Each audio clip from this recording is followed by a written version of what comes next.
अगर आपको पता चले कि आप Powered by i10।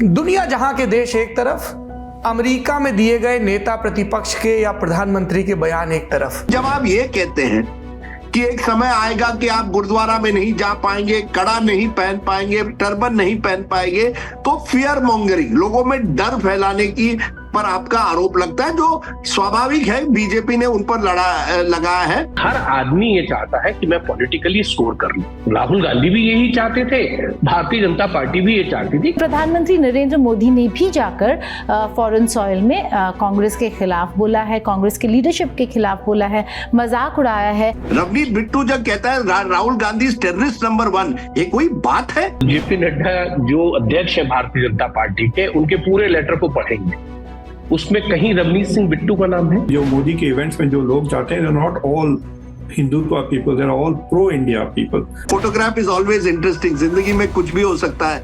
एक जमाने में आप व्हाइट हाउस के बाहर हैं और अपना फोटोग्राफ ले रहे हैं अपना झोला और कुर्ता में, और अगले 20 साल बाद आप देश के प्रधानमंत्री बनकर व्हाइट हाउस के अंदर लोगों से बात करते हैं। जमाना बदल गया है। दो बेचारे बिना सहारे, देखो फूट फूट। अर्ज किया है, आस उस दर से टूटती ही नहीं, जाके देखा न जाके देख लिया। देवियों और सज्जनों, लल्लन टॉप के इस वीकली पॉलिटिकल शो नेता नगरी के एक और एपिसोड में आपका बहुत बहुत स्वागत है। बात आज अमेरिका की हो रही है, जो निहायत ही ताकतवर देश है, और उसी अमेरिका में नेता प्रतिपक्ष राहुल गांधी के बयानों पर यहां देश में बवाल कटा हुआ है। देश के प्रधानमंत्री नरेंद्र मोदी भी इसी सप्ताह जा रहे हैं अमेरिका के दौरे पर। तो ऐसा क्या है अमेरिका में? हमको तो लग रहा था कि ट्रंप काका और कमला मौसी के बीच ये चुनावी रणभेरी का वक्त है, जिसमें नवंबर तक पता चल जाएगा और अगले बरस तक सत्ता का हस्तांतरण हो जाएगा। हम याद कर रहे थे कि ये हाथी और गधे की लड़ाई है, लाल और नीले की लड़ाई है, डेमोक्रेट और रिपब्लिक्स की लड़ाई है, और इन सब के बीच देख रहे थे कि भारतवंशी किसका समर्थन कर रहे हैं, इंडियन डायस्पोरा किस तरफ है, और जो भारत से H1B और तमाम दूसरे वीजा पर जाते हैं उनके हित कहां सधेंगे। लेकिन इन सब के बीच देसी राजनीति का घमासान चल रहा है। कहीं राहुल गांधी का बयान, कहीं सैम पित्रोदा की सफाई, कहीं पीयूष गोयल का पलटवार, कहीं प्रधानमंत्री नरेंद्र मोदी का जिक्र। इन सब के बीच टीवी प्रवक्ताओं का काम बढ़ गया है। नए सिरे से अमेरिका के नक्शे पर राज्य तलाशे जा रहे हैं, शहर तलाशे जा रहे हैं, और तलाशी जा रही है संभावनाएं। इन संभावनाओं और दुर्भावनाओं पर विस्तार से चर्चा करने के लिए आज हमारे साथ मौजूद हैं एक नहीं, दो नहीं, तीन संपादक। धन्य हो ऐसा पैनल। पहली संपादक हैं इंडिया टुडे की फॉरेन अफेयर्स एडिटर, कर्नाटका की बेटी, यूपी की बहू, गीता मोहन जी। बहुत बहुत स्वागत है आपका। Thank you so much. आप अपना, मुझे लगा कि अब उर्दू का कुछ नहीं। दोस्तों, ये बहुत ही मशहूर और विद्वान पत्रकार हैं, जो जब तब अपने ससुराल से आने वाले सब लोगों को दरेरा देती रहती हैं। तुम्हें क्या लगा था कि शूट के पहले बोल रही हो तुम्हें? बहरहाल, गीता मोहन से हम जानेंगे विस्तार से अमेरिकी राजनीति और उसके इंडिया एंगल के बारे में, और इंडियन राजनीति के अमेरिकन एंगल के बारे में, क्योंकि ये कई दफा अमेरिका जाकर वहां पर होने वाली इंडियन पॉलिटिकल इवेंट्स को कवर कर चुकी हैं। अमेरिका जाके पॉलिटिकल इवेंट्स कवर करने का जिक्र आया तो ध्यान आया हमारे दूसरे मेहमान और नेता नगरी के स्थायी भाव, इंडिया टुडे ग्रुप के कंसल्टिंग एडिटर राजदीप सरदेसाई का। राजदीप जी, आपका भी एक बार फिर से बहुत बहुत स्वागत है नेता नगरी में, और उम्मीद कर रहा हूं कि अक्टूबर में आपके घर पर जो विशाल जलसा हो रहा है उसकी तैयारियां भी मुकम्मल चल रही होंगी और सारे निमंत्रण कार्ड पहुंच चुके होंगे। गीता, आपको इनवाइट आया? किसका? राजदीप के घर जो बड़ा जलसा हो रहा है। नहीं। आएगा, बिल्कुल आएगा। Thank you so much Rajdeep. बिल्कुल आएगा 26 अक्टूबर। मैं देखिए एक तो हमारे एनुअल लंच में आए नहीं, ठीक है, और अपने एनुअल इवेंट पे हमें invite he is a busy fellow. बिल्कुल Geeta is very much on there, Himanshu भी है, आप इसमें मत पड़िए। ये सौरभ बिल्कुल ये सब करता है ताकि ये वाद विवाद शुरू हो। देखिए सौरभ उत्तर प्रदेश से आते हैं, बिल्कुल इनके रग रग में ना बिल्कुल राजनीति कैसी करनी है, पर्सनल रिलेशन में भी राजनीति कैसी करनी है, इसमें सौरभ बहुत माहिर है। लेकिन मैं आता हूँ बेचारा महाराष्ट्र से, हम ये सब चीजों में विश्वास नहीं रखते, एक दूसरे से भिड़ंत वगैरह हम नहीं करवाते। हम एक ऐसे राज्य से आते हैं। एक तो आप महाराष्ट्र को बेचारा कहना बंद करिए। छत्रपति शिवाजी महाराज वाला महाराष्ट्र है जिसने पूरे देश को हिंदवी स्वराज की राह दिखाई है। बेचारा कैसे हो गया महाराष्ट्र? इतने बड़े बड़े पुल देश पांडे वाला महाराष्ट्र है बिल्कुल, विजय तेंदुलकर वाला महाराष्ट्र है, नामदेव ढसाल वाला महाराष्ट्र है, बाबा साहब अंबेडकर वाला महाराष्ट्र है, संत तुकाराम वाला महाराष्ट्र है। बेचारा नहीं है महाराष्ट्र सर। नहीं, मैंने इतना ही कहा क्योंकि मैंने आपके प्रोग्राम में एक दो बार पहले भी कहा है, जब भी हम महाराष्ट्र के लोग दिल्ली आते हैं ना, तब हम थोड़े फंस जाते हैं। जब तक हम महाराष्ट्र में रहते हैं हम बड़े सुकून की जिंदगी रहते हैं। जैसे आप दिल्ली तक पहुंच जाते हैं, जैसे सह्याद्री हिमालय तक पहुंचने की कोशिश करता है, तब हम देखते हैं यहाँ की राजनीति, यहाँ के लोग, बिल्कुल हम सब भारतीय हैं। मैं ये कह दूं ताकि आप लोग फिर उसको ये ना करें, कोई ट्रोल ना करे, हम सब भारतीय हैं। क्लिप लगाकर लेकिन हमें देखिए दिल्ली की राजनीति, दिल्ली की सर्दी, ये सब चीजें, जो दिल्ली की भाषा, इससे ये हमारे एक तरह से तौर तरीके से थोड़ा अलग है। कुछ लोग हमारी तरह से 30 साल से यहाँ है, एडजस्ट हो गए हैं, लेकिन फिर भी दिल जो है ना वो हमारा मुंबई में ही है। और आपको हम एक दिन मुंबई लेकर चलेंगे और असली मुंबई दिखाएंगे। आप जब जाते हैं, आप फिल्मी दुनिया की मुंबई देखते हैं। आजकल सौरभ जो है हर हफ्ते मुंबई जाते हैं। That's true. हाँ बिल्कुल, और वो भी एक्टर एक्ट्रेसेस का इंटरव्यू करते हैं। वो उसको हम सारे एक्टर एक्ट्रेस यहाँ आते हैं दिल्ली में, लल्लन टॉप के स्टूडियो में, हम नहीं जाते हैं। देखिए नाना पाटेकर भी आए थे, मैंने देखा था। कल मैं आपको एक कहानी बताता हूँ गीता और सौरभ। कल मैं फ्लाइट पे था, मैं आ रहा था उदयपुर से वापस। एक महिला मुझे मिलती है, मैडम है, she is about 60-65, retired bank employee है वो, और उनके हस्बैंड जो आर्मी में है, ग्रेटर नोएडा में रहते हैं।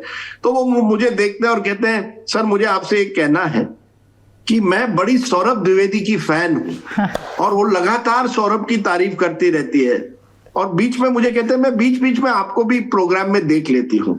और फिर तो मैंने कहा मैं एक वीडियो आपका तैयार करता हूं। मैंने उनसे वीडियो तैयार किया और सौरभ को भेजा। एक फैन मोमेंट है, और वो सौरभ के जो चाहने वाले हैं वो 16 से 65 तक है। मेरे जो चाहने वाले हैं वो 75 के ऊपर होते हैं, क्योंकि वो टेलीविजन का जमाना है। तो सौरभ ने वो जो थोड़ा बहुत भी, हमारा जो सीनियर सिटीजन से, वो भी अब नेता नगरी और लल्लन टॉप देख रहे हैं। और उन्होंने सौरभ को एक अच्छा वीडियो मैसेज दिया। शायद सौरभ आप इस प्रोग्राम में उसे दिखाए भी।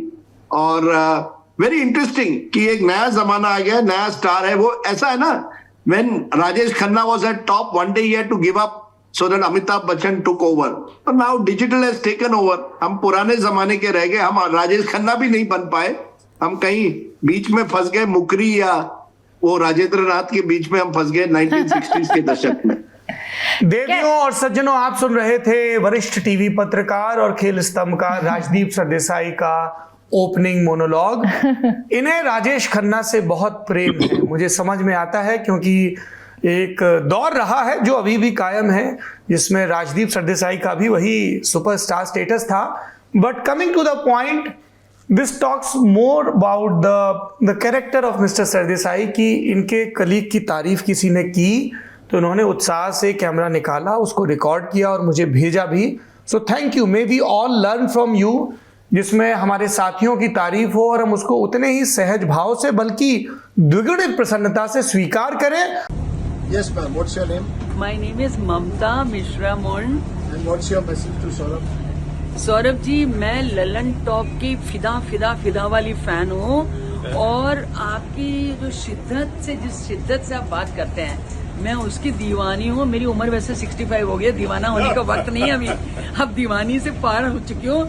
बट आपके बारे में, आपकी आंखों में जो सच्चाई, जस्ट लव इट। एक सिर्फ बात है, ये कतई शब्द का आप जरा देखिएगा, सही तरह से इस्तेमाल नहीं होता, उसको गलत जगह होता है। कतई is a very beautiful word, but आप यूपी वाले कतई को कहीं और यूज कर देते हैं। God bless your team and what a team, God bless you, जय Jagannath, all the very best. That's my husband general Mon telling you all the very best. और हमने राजदीप जी की ना तौहीन कर दी, उनके साथ ना सेल्फी ली, ना उनके लिए कोई मैसेज दिया, और आपके लिए उन्होंने ऑफर कर दिया, वो उसके लिए माफ करें हमें, वो मौका कभी और।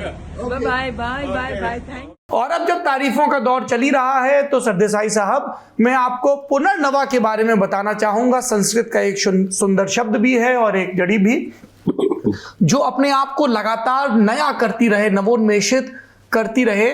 और मुझे बड़ी खुशी है कि 60वें साल में भी आप लगातार अपनी प्रासंगिकता को बरकरार रखने के लिए डिजिटल माध्यमों पर और हिंदी जैसी बेहद शानदार भाषा में और मुंबई तक में मराठी भाषा में, जो आपकी मातृभाषा है, अपने आप को प्रस्तुत भी कर रहे हैं। और गीता मोहन जैसे वरिष्ठ और मेरे जैसे नौजवान पत्रकारों की टिप्पणियों को भी मुस्कुरा के स्वीकारते हैं।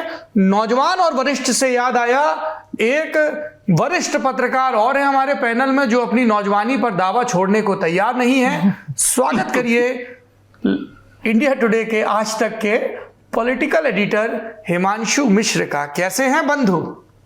सर बहुत बहुत धन्यवाद सौरभ जी आपका कि आपने मुझे फिर से इनवाइट किया। और मैं राजदीप जी का पूरे शो में ये जो 10-12 मिनट इन्होंने अभी बेचारे शब्द पे ले लिया, इससे पता चलता है कि इनकी बेचारगी कितनी अच्छी है। दो बेचारे बिना सहारे, देखो दो कौन है सर? मैं बेचारा नहीं। नहीं राजदीप जी, गा के ऐसे नहीं, कविता पाठ नहीं, गा के। देखिए, विक्टोरिया नंबर 203 मेरी एक बड़ी अच्छी एक पिक्चर हुआ करती थी 71 में, मेरे जमाने में निकली थी, प्राण और अशोक कुमार, एक बहुत अच्छा गाना है। दो बेचारे बिना सहारे, देखो फूट फूट, ऐसा ही कुछ है, बट वो दो बेचारे उस गाने में था। वेरी नाइस सॉन्ग, आप सुनिएगा जरूर। मैं भी बेचारा हूँ आपके साथ सर। अरे कोई नहीं बेचारा।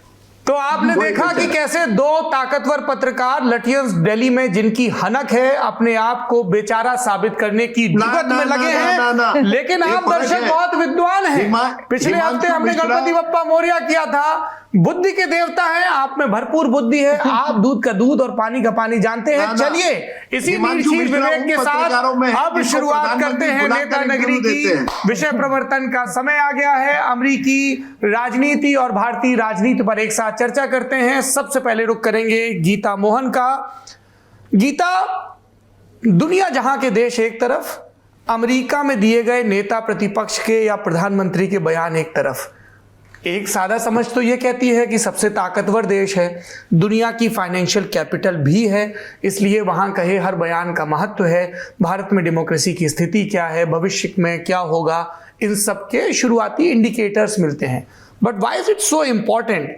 इंडियन डायस्पोरा की वजह से, अमेरिका में खुद चुनाव है इस वजह से, वहाँ पर इंडिया फैक्टर बहुत इंपॉर्टेंट है। क्या सारे फैक्टर्स हैं जिनकी वजह से राहुल गांधी और नरेंद्र मोदी के दौरे इतने महत्वपूर्ण हो जाते हैं? देखिए, पहली बात तो सौरभ, इस इलेक्शन के बाद राहुल गांधी का ये ट्रिप इम्पॉर्टेंट हो गया था और बहुत महत्वपूर्ण हो गया, क्योंकि इससे पहले वो कांग्रेस लीडर के तौर पे जाते थे, तब भी स्टेटमेंट्स कंट्रोवर्शियल होते थे, लेकिन ये पहली बार है कि leader of the opposition, Bharat के लीडर ऑफ द ऑपोजिशन अगर कहीं बाहर गए हैं और ऐसे देश में जहां पर वो जो बोलते हैं उसकी अहमियत है भारत में, वहां जाकर वो जो स्टेटमेंट्स देते हैं वो बहुत इम्पॉर्टेंट हो जाता है। क्यों? क्योंकि उनका ओहदा आज उनको इस जगह पर लाकर खड़ा कर दिया है उनको कि वो जो बोल रहे हैं वो एक एक शब्द सुना जा रहा है और वो कंट्रोवर्शियल भी बन गया। लेकिन आपने एक बहुत इम्पॉर्टेंट बात पूछी कि अब ऐसा क्यों, और अमेरिका का यहाँ पे या इंडियन डायस्पोरा का यहाँ पे क्या रोल है। इंडियन डायस्पोरा हमेशा से बहुत इम्पॉर्टेंट रहा है, चाहे वो मनमोहन सिंह के दौर पे में हो या फिर अटल बिहारी वाजपेयी के दौर में। फ़र्क सिर्फ इतना है कि प्रधानमंत्री प्रधानमंत्री नरेंद्र मोदी के दौर में उन्होंने इसको एक बहुत important soft power policy tool kit का हिस्सा बना दिया। इससे पहले ऐसा नहीं है कि मनमोहन सिंह इंडियन कम्युनिटी से नहीं मिलते थे या अटल बिहारी वाजपेयी नहीं मिले हैं, लेकिन जिस तरीके से एक सॉफ्ट पावर पॉलिसी का टूल किट बना दिया, अब जो इन्फ्लुएंशियल इंडियन अमेरिकन हैं, और ज़्यादातर अगर आप देखें इंडियन अमेरिकन इन्फ्लुएंशियल ही होते हैं, वो बाकी साउथ एशियन कंट्रीज़ के कंपैरिजन में वो ज़्यादा पढ़े लिखे हैं, ज़्यादा अच्छे सेक्टर्स को रिप्रेजेंट करते हैं, और अब अमेरिकन पॉलिटिक्स में भी बहुत बड़ा हाथ है उनका। इसीलिए जो भारत के लीडर्स बोलते हैं वो वहाँ पर अहम हैं, वो किससे मुलाकात करते हैं वो भी बहुत इम्पॉर्टेंट हो गया। इसीलिए आप देखें डोनाल्ड ट्रंप को मोदी की इंडोर्समेंट की ज़रूरत थी, क्योंकि वो इंडियन डायस्पोरा को कहीं ना कहीं वू करने की कोशिश कर रहे थे। और वैसे ही अमेरिका क्या बोल रहा है या इंडियन डायस्पोरा किसके बारे में क्या बोल रहा है वो बहुत इंपॉर्टेंट हो जाता है। पिछले 10 सालों में, सौरभ आखिरी पॉइंट, पिछले 10 सालों में आपने देखा होगा कि इंडियन कम्युनिटी बहुत ही ज़्यादा तादाद में बाहर आती थी जब भी प्रधानमंत्री नरेंद्र मोदी वहाँ होते थे। अब थोड़ा सा फर्क नज़र आ रहा है, वो जो कांग्रेस सपोर्टर्स होते थे जो ज़्यादा बाहर नहीं आते थे, अब वो भी बाहर निकल कर आने लगे हैं, अपने पार्टी के को जो सपोर्ट करते हैं, लीडरशिप को जो सपोर्ट करते हैं, और किस तरीके के कॉन्वर्सेशंस अमेरिका में होने लगे हैं वो बहुत इंपॉर्टेंट है। यहाँ पे आप देख रहे हैं कि कुछ ना कुछ यहाँ पे बदला है, जिस वजह से चीज़ें अमेरिका में भी इंडियन कम्युनिटी को लेकर बदलने लगी है या दिखने लगी है। हमारे साथ यूनिवर्सिटी ऑफ डेलावेयर में प्रोफेसर डॉक्टर मुक्तदर खान भी हैं। डॉक्टर साहब, बहुत बहुत स्वागत है आपका। पहला सवाल, भारत को लेकर कमला हैरिस और डोनाल्ड ट्रंप की क्या रणनीति? हम जानते हैं कि कमला हैरिस का भारत से संबंध है, वो भारतीय मूल की हैं, भारतवंशी हैं। वहीं डोनाल्ड ट्रंप के जो वाइस प्रेसिडेंट के कैंडिडेट हैं उनकी पत्नी भी भारतीय हैं। तो ज़रा इन दोनों कैंडिडेट्स की, डेमोक्रेटिक पार्टी के और रिपब्लिकन पार्टी के उम्मीदवारों की भारत पॉलिसी पर रोशनी डाली है। ये सवाल मैं इसलिए भी पूछ रहा हूँ आपसे डॉक्टर साहब, क्योंकि भारतीय मूल के लोग एक बड़ा वोट बैंक हैं, तो उनका क्या इम्पैक्ट रहता है अमेरिकन पॉलिटिक्स पर? देखिए, जहां तक इंडियन अमेरिकन का सवाल है, 70% यूजुअली डेमोक्रेट्स को वोट डालते हैं, और बहुत ही रिसेंटली थोड़े Indian American are voting for Donald Trump, क्योंकि जो डोनाल्ड ट्रंप की जो एंटी इमिग्रेंट, आप कह सकते हैं थोड़ी रेसिस्ट पॉलिसीज वगैरह, उसका बैकलैश इंडियन अमेरिकन के खिलाफ भी होता है। तो in fact it is an irony के इंडियन अमेरिकन अमेरिका में लेफ्ट ऑफ सेंटर वोट डालते हैं और इंडिया में राइट ऑफ सेंटर सपोर्ट करते हैं नरेंद्र मोदी को। तो एक बाद लोग कहते हैं ये कॉन्ट्रडिक्शन है या हिपोक्रेसी है। लेकिन जहां तक फॉरेन पॉलिसी का सवाल है, आपको याद होगा कि एशिया की तरफ रुख ओबामा ने किया था, it was called pivot to Asia, लेकिन उस पिवट टू एशिया को डोनाल्ड ट्रंप ने इंडो पैसिफिक स्ट्रैटेजी बना दी। तो ये जो कॉन्सेप्ट है इंडो पैसिफिक का, वो डोनाल्ड ट्रंप की नेशनल सिक्योरिटी स्ट्रैटेजी, वो अभी भी शायद वेबसाइट पर है व्हाइट हाउस की, 2017 के अक्टूबर में उन्होंने इस टर्म को इस्तेमाल किया था। और जब जो बाइडेन प्रेसिडेंट बने, उनकी फॉरेन पॉलिसी और डोनाल्ड ट्रंप की फॉरेन पॉलिसी में ज्यादा फर्क नहीं था। तो वो इंडो पैसिफिक स्ट्रेटेजी वो चलते जा रही है, इस हद तक के अब मेरे घर तक पहुंच गई है। कल उनकी मुलाकात मेरे घर से 15 मील दूर पर हो रही है, आर्चमेयर एकेडमी पर जो क्वाड की समिट हो रही है। तो Indo Pacific strategy is going to be, जब तक कि चाइना का राइज हो रहा है मिलिटरीली, इकोनॉमिकली, और इट इज एक्टिंग अग्रेसिवली और वेस्टर्न इंटरेस्ट को थ्रेटन कर रहा है in the Indo Pacific region, this will be America grand strategy, यानी अमेरिका की जो आप कहिए कि ये इनकी महाभारत रहेगी आइंदा 15-20 साल तक। तो उसमें India plays a very important and critical role. देखिए, America is like a super hero जिसको साइड किक की जरूरत होती है हमेशा। तो जब सोवियत यूनियन के खिलाफ कोल्ड वॉर चल रहा था तो Europe was a side kick, NATO was the alliance.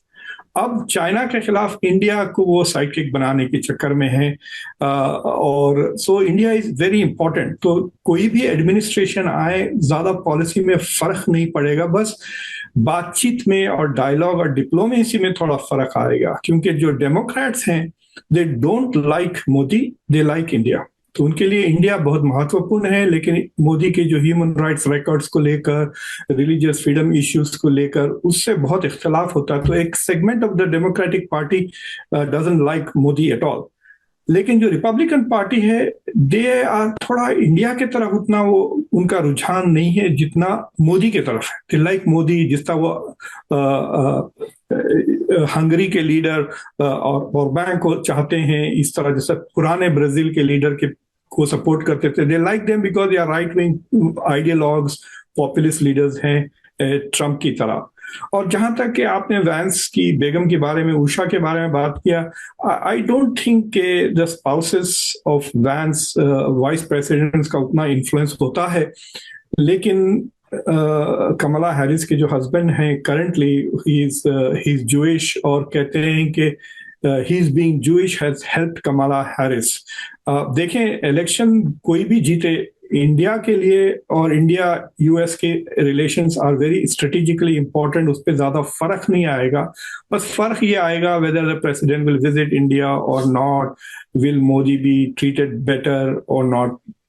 Gita, क्या आप हमें बता पाएंगे कि जब भी कोई बड़ा भारतीय नेता, प्रधानमंत्री या नेता प्रतिपक्ष जाते हैं, कौन कौन से उनके मस्ट स्टॉप ओवर होते हैं? कि वॉशिंगटन डीसी तो जाएंगे ही, टेक्सास जाएंगे, वेस्ट कोस्ट में जाएंगे, सिलिकॉन वैली में जाएंगे, न्यूयॉर्क जाएंगे।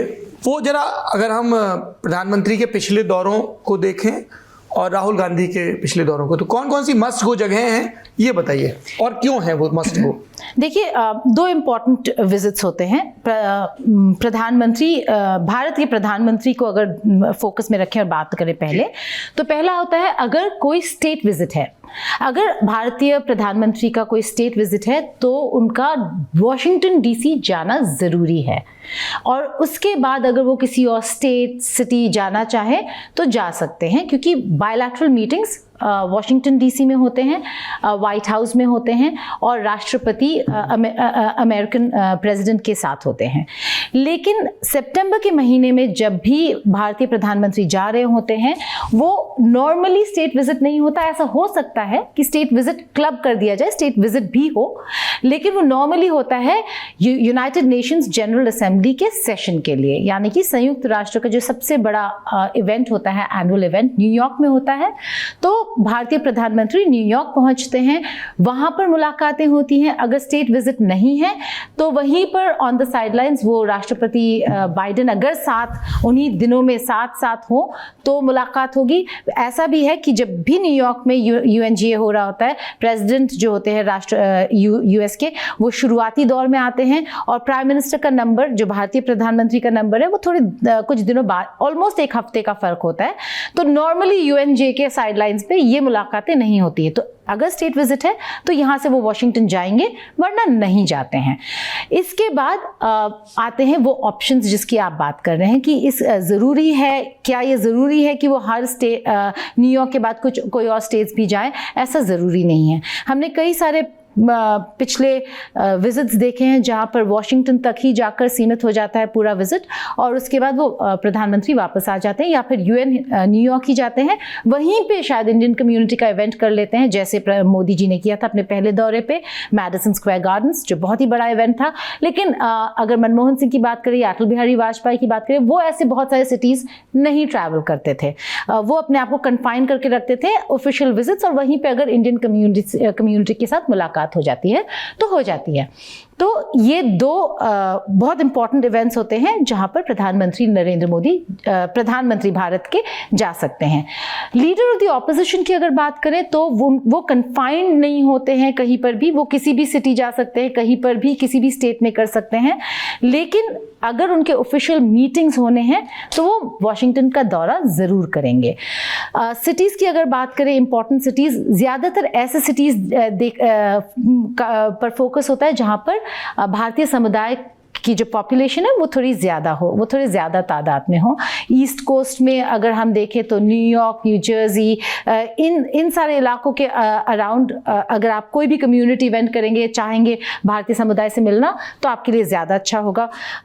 वेस्ट कोस्ट की बात करें तो कैलिफोर्निया, जैसे आपने सही कहा, ह्यूस्टन, टेक्सास, यहाँ पर भी बहुत सारे भारतीय हैं, क्योंकि ये सारे टेक हब्स हैं जहाँ पे टेक्नोलॉजी, आईटी सेक्टर काफ़ी प्रोमिनेंट है। तो इसलिए भारतीय समुदाय इन सारी जगहों पर काफ़ी ज़्यादा है तादाद में। Thank you Geeta. राजदीप सरदेसाई का रुख करते हैं। राजदीप, अब राहुल गांधी के बयानों पर बात करते हैं। इंडियन ओवरसीज कांग्रेस के तत्वाधान में बात हुई, इंडियन कम्युनिटी से जब वहाँ पर बात कर रहे थे तब बात हुई, वॉशिंगटन डीसी में, टेक्सास में उनकी ट्रिप्स हुई, और सबसे ज़्यादा जिस पहले बयान पर उनके बवाल हुआ वो ये था कि भारत में सिख समुदाय के बीच इस बात की चिंता है कि उन्हें पगड़ी और कड़ा पहनने की इजाज़त दी जाएगी या नहीं। पलटवार आया भाजपा नेता हरदीप सिंह पुरी की तरह से कि सिखों को भारत में तब डर लग रहा था जब उनका जेनोसाइड हो रहा था। 6 दशक से मैं पगड़ी पहन रहा हूँ, उन्होंने ये भी कहा। गुरपतवंत सिंह पन्नू ने राहुल गांधी के बयान को साहसिक बताते हुए एक बार फिर से अलग खालिस्तानी राष्ट्र की मांग को सही ठहराया। लीडर ऑफ द पार्टी इन राज्यसभा पीयूष गोयल ने उनकी टिप्पणियों की आलोचना करते हुए कहा कि विदेशी धरती पर विपक्ष के नेता भारत को बदनाम कर रहे हैं। इस पूरे प्रकरण पर आप क्या सोचते हैं? देखिए सौरभ भाई, ऐसा है कि राहुल गांधी जब इस तरह के दौरे करते हैं तो ज्यादातर इंडियन ओवरसीज कांग्रेस जो है, जिनके चेयरमैन सैम पिट्रोडा है, जो खुद एक दो विवादों में पड़े हुए हैं, वो इस पूरे कार्यक्रम को ऑर्गेनाइज करते हैं।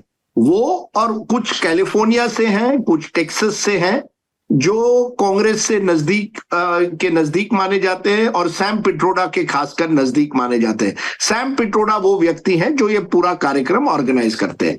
उसमें उन्होंने इस बार पहली बार राहुल गांधी यूएस जा रहे थे, जबकि वो नेता विपक्ष के नेता बन चुके हैं जून के महीने में। उसके बाद ये उनका पहला दौरा है उस हैसियत से कि वो लीडर ऑफ ऑपोजिशन है, इसलिए ये थोड़ा ज्यादा अहमियत रखता था। और सैम पिट्रोडा ने कुछ लोगों को कहा कि जो लोग पहले अपॉइंटमेंट इतनी आसानी से नहीं दे रहे थे राहुल गांधी के लिए, या जो लोग इतनी तादाद में नहीं आ रहे थे, इस बार वो राहुल गांधी को सुनने के लिए आए थे। अमेरिकी भी थे, इंडियन भी थे। अब प्रॉब्लम क्या है कि जब ये आप ऑर्गेनाइज करते हैं, ये अच्छी बात है। आपने जितने भी लोगों से राहुल गांधी या कोई भी भारतीय नेता मिले, खासकर कि जब आप नेता विपक्ष के हैं, तो अच्छी बात होती है, एक संवाद होता है। प्रॉब्लम ये हुआ कि राहुल गांधी जब ये करते हैं तो कोई सेट स्पीच नहीं होती। मोदी जी आप देखेंगे जब भी इस तरह के कार्यक्रम करते हैं, एक सेट स्पीच होती है। उनके विरोधी तो कहते हैं टेलीप्रॉम्प्टर लेके जो उनको कहना है वहां तक वो सीमित रहते हैं। राहुल गांधी चाहते हैं कि ये इम्प्रॉम्प्टू हो, स्पॉन्टेनियस हो, और उसमें दिक्कत पड़ जाती है। किसी ने सवाल पूछ लिया, एक सरदार थे जो ओवरसीज जो इंडियन अमेरिकन कम्युनिटी वहां थी, उन्होंने एक सवाल पूछ लिया और राहुल गांधी उनको इस तरह का जवाब देते हैं जिससे बवाल खड़ा होता है। जबकि राहुल गांधी क्या कहना चाहते थे? राहुल गांधी कहना चाहते थे, जो मुझे लगता है कि, और क्योंकि ये बार बार उनके भाषणों में सुनने को आता है कि भाजपा और आरएसएस और संघ परिवार जो है वो भारत की विविधता के खिलाफ है, वो भारत में हिंदू राष्ट्र बनाना चाहते हैं। अब यहां तक अगर वो सीमित अपनी बात रखते या इस बात को इस तरह से कहते तो शायद बवाल नहीं होता। लेकिन जब आप ये कहते हैं कि एक समय आएगा कि आप गुरुद्वारा में नहीं जा पाएंगे, कड़ा नहीं पहन पाएंगे, टर्बन नहीं पहन पाएंगे, तो फियर मॉन्गरिंग, लोगों में डर फैलाने की पर आपका आरोप लगता है, जो स्वाभाविक है, बीजेपी ने उन पर लगाया है। मुझे लगता है क्योंकि राहुल गांधी इस तरह की स्पॉन्टेनियस Q&A करने में ज्यादा दिलचस्पी रखते हैं, इसमें इसी वजह से वो विवाद में उलझ जाते हैं। अगर इसी तरह से सौरभ राहुल गांधी सेट स्पीच करते या प्रिपरेशन के साथ अपनी बात रखते तो शायद इस तरह का विवाद नहीं होता। लेकिन राहुल गांधी के इर्द गिर्द जो लोग हैं वो समझते हैं ये राहुल गांधी की ताकत है कि मैं जितना स्पॉन्टेनियस हूं उतना लोग मुझे पसंद करते हैं। अब यही तो प्रॉब्लम है। जब आप खासकर कि इंडिया के बाहर जाते हैं तो आपको कई सवाल मिलेंगे। आपको याद होगा जॉर्ज टाउन यूनिवर्सिटी में एक स्टूडेंट उठकर अमेरिकी एक्सेंट में उनको पूछता है कि आपने इस अलायंस को इंडिया अलायंस क्यों कहते हैं, इंडी अलायंस क्यों नहीं। अब उस सवाल का भी जवाब जो है राहुल गांधी दे देते हैं, बट ऑन द स्पॉट देते हैं। वो सवाल भी उसका जवाब वो दे सकते थे, लेकिन अगर वो सोच विचार कर देते तो शायद और बेहतर होता उनका जवाब कि क्या आप एनडी अलायंस कहते हैं या एनडीए अलायंस कहते हैं, वो भी कह सकते थे। But spontaneity is his strength and weakness. ये उनकी ताकत कुछ लोगों के लिए है, लेकिन कमजोरी भी बन गई है। और यूएस जैसी जगह में जब आप जाएंगे, जो भी राहुल गांधी कह रहे हैं उसको बीजेपी बड़ी नजदीकी से यहां देख रही है। and he must appreciate that. You see, everything you say today as leader of opposition, उसको लोग माइक्रोस्कोप से देखेंगे. आपके इंटेंशंस ठीक हो गए. आप शायद लोगों को यह बताना चाहते हैं कि माइनॉरिटीज जो हैं उस देश में पूरी तरह से मेजॉरिटी के साथ जो जिस तरह से मिलाप होना चाहिए वो नहीं हो रहा है. आप अगर यहां तक अपनी बात सीमित रखते तो शायद विवाद इतना नहीं खड़ा होता. लेकिन अगर आप स्पेसिफिकली कहेंगे कि कड़ा नहीं, टर्बन नहीं, तो वो फियर मॉन्गरिंग में बदल जाता है. और मैंने राहुल गांधी के कुछ इर्द गिर्द लोगों से पूछा कि ये क्यों कहा. उन्होंने कहा नहीं आप लोग मीडिया वाले इसका बवाल उठा रहे हैं. मैंने कहा no, you look at the statement and the statement is bound to result in some controversy. आप इससे विवाद खड़ा होगा. ये कहना कि elections in India you believe was not a level playing field, ये आपके विचार हैं, आप रख सकते हैं, देयर इज नथिंग रॉन्ग. लेकिन जब आप इस तरह के विवाद में पड़ते हैं, it is problematic. One more point, ये हो क्यों रहा है?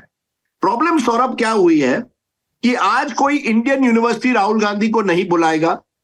जहां तक खास करके बीजेपी रूल्ड स्टेट्स में तो कोई नहीं बुलाएगा. लेकिन जब वो दिल्ली यूनिवर्सिटी भी गए थे तो काफी विवाद खड़ा हुआ था, क्योंकि लोगों को इंडिया में विपक्ष को उतनी स्पेस नहीं मिलती है.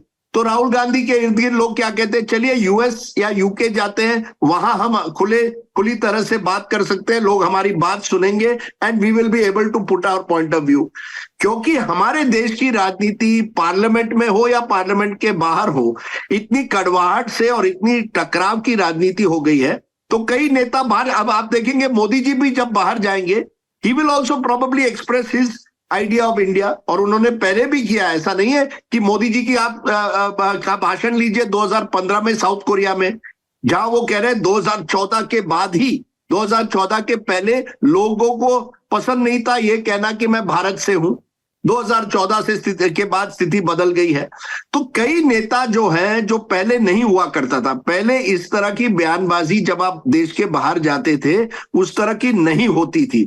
विपक्ष हो और सरकार हो, एक बार आप देश के बाहर गए, आप एक समान you spoke in one voice, एक आवाज में, वो अब नहीं हो रहा है. और राहुल गांधी खास करके, क्योंकि उनकी शैली ये है कि वो इम्प्रॉम्प्टू हर चीज करना चाहते हैं, ये उनकी कमजोरी भी बनती है. और किसी ने शायद उनको कहना चाहिए कि you should prepare better before you go to this kind of function, because otherwise लोग आपकी छोटी सी बात लेकर उसे तुरंत एक बवाल खड़ा करेंगे उस पर.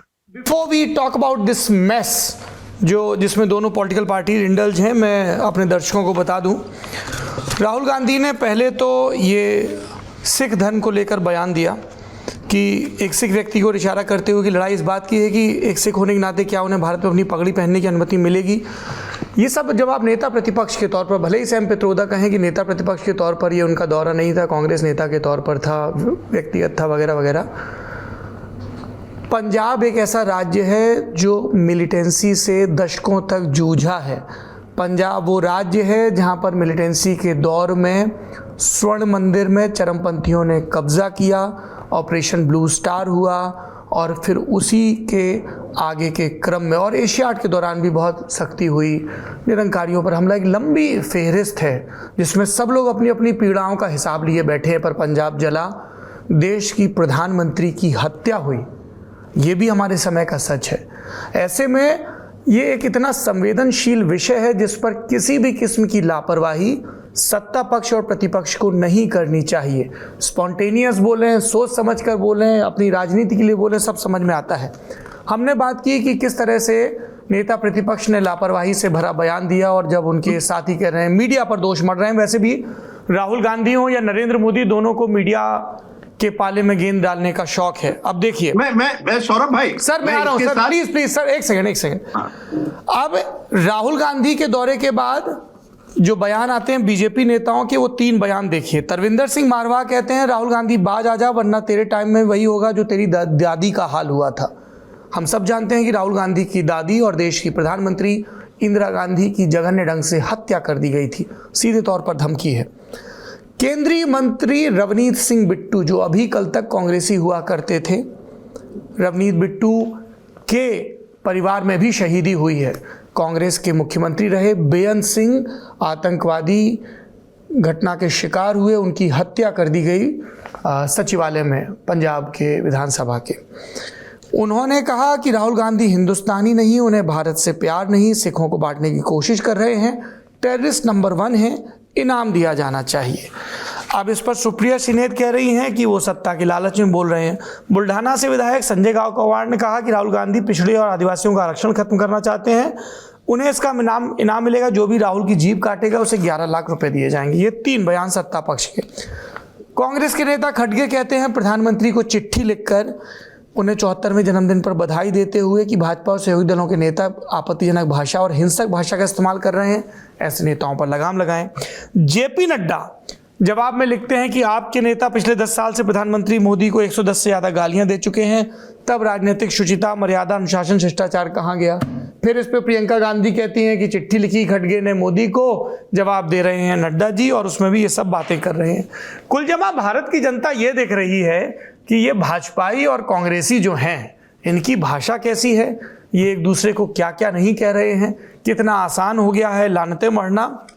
और इन सब के बीच इन्हीं से हम उम्मीद करते हैं कि ये संसद में बैठकर भरपूर जिम्मेदारी का परिचय दें, हमारे और आपके लिए कानून बनाए, देश में कानून का राज हो। तो स्थिति बहुत ज्यादा खराब है। हमारे बीच हिमांशु जी मौजूद हैं। सर सौरभ जी, एक क्योंकि ये संवेदनशील मामला है, मैं बस एक चीज कह लेता हूं, फिर आप हिमांशु पे एक ही चीज। देखिए, आपने 84 का जिक्र किया, 80 के दशक के जिक्र किया, बहुत ही सही कहा। यह संवेदनशील मामला अमेरिका में खास करके और एक कारण से है। अमेरिका में कई ऐसे, हमारी सरकार ने कई ऐसे लोगों को एक तरह से पर सवाल उठाए जिसे हम समझते हैं खालिस्तानी टेररिस्ट या सेपरेटिस्ट है, जिनको वहां एक तरह से शरण मिली है कनाडा में और अमेरिका में।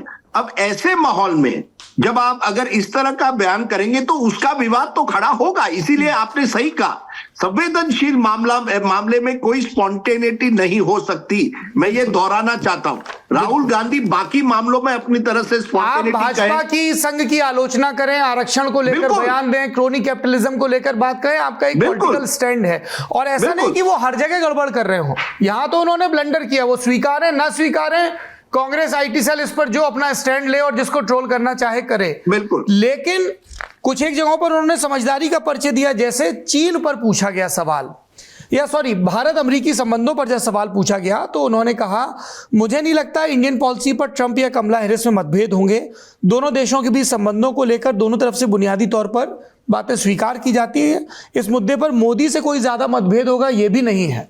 मतलब एक जगह आप दिखा रहे हो समझदारी, ऐसा नहीं कि आप डिप्लोमेटिक रिलेशन नहीं समझते। और हम उस परंपरा से आते हैं जिस परंपरा में कांग्रेस का प्रधानमंत्री पीवी नरसिम्हा राव भाजपा के नेता अटल बिहारी वाजपेयी को सलमान खुर्शीद के साथ यूएन में भेजता है इंडिया के स्टैंड को दुरुस्त रखने के लिए और उस पर पाकिस्तान के स्टैंड की धज्जियां उड़ाने के लिए। हम महाभारत की परंपरा से आते हैं सर, जहां पर पांडवों और कौरवों की हस्तिनापुर पर कब्जे के लिए लड़ाई थी, लेकिन जब यक्षों ने कौरवों की स्त्रियों का अपहरण किया और वो मदद मांगने के लिए पांडवों के पास आए, तब युधिष्ठिर ने अपने नाराज भाइयों को समझाते हुए कहा कि ये हमारी आपस की लड़ाई है, लेकिन बाहरियों के लिए वयम पंचादि शतकम, बाहरियों के लिए हम 105 हैं, 100 कौरव और हम 5 पांडव। उस परंपरा से आते हैं। आप करिए ना, जितनी लट्टमार होली खेलनी है खेलिए, अपने देश में खेलिए, लानत मलानत करिए, थोड़ी भाषा दुरुस्त रखिए। और जब बड़े मंचों पर जाएं तब क्या बोल रहे हैं वो ध्यान रखें। राहुल गांधी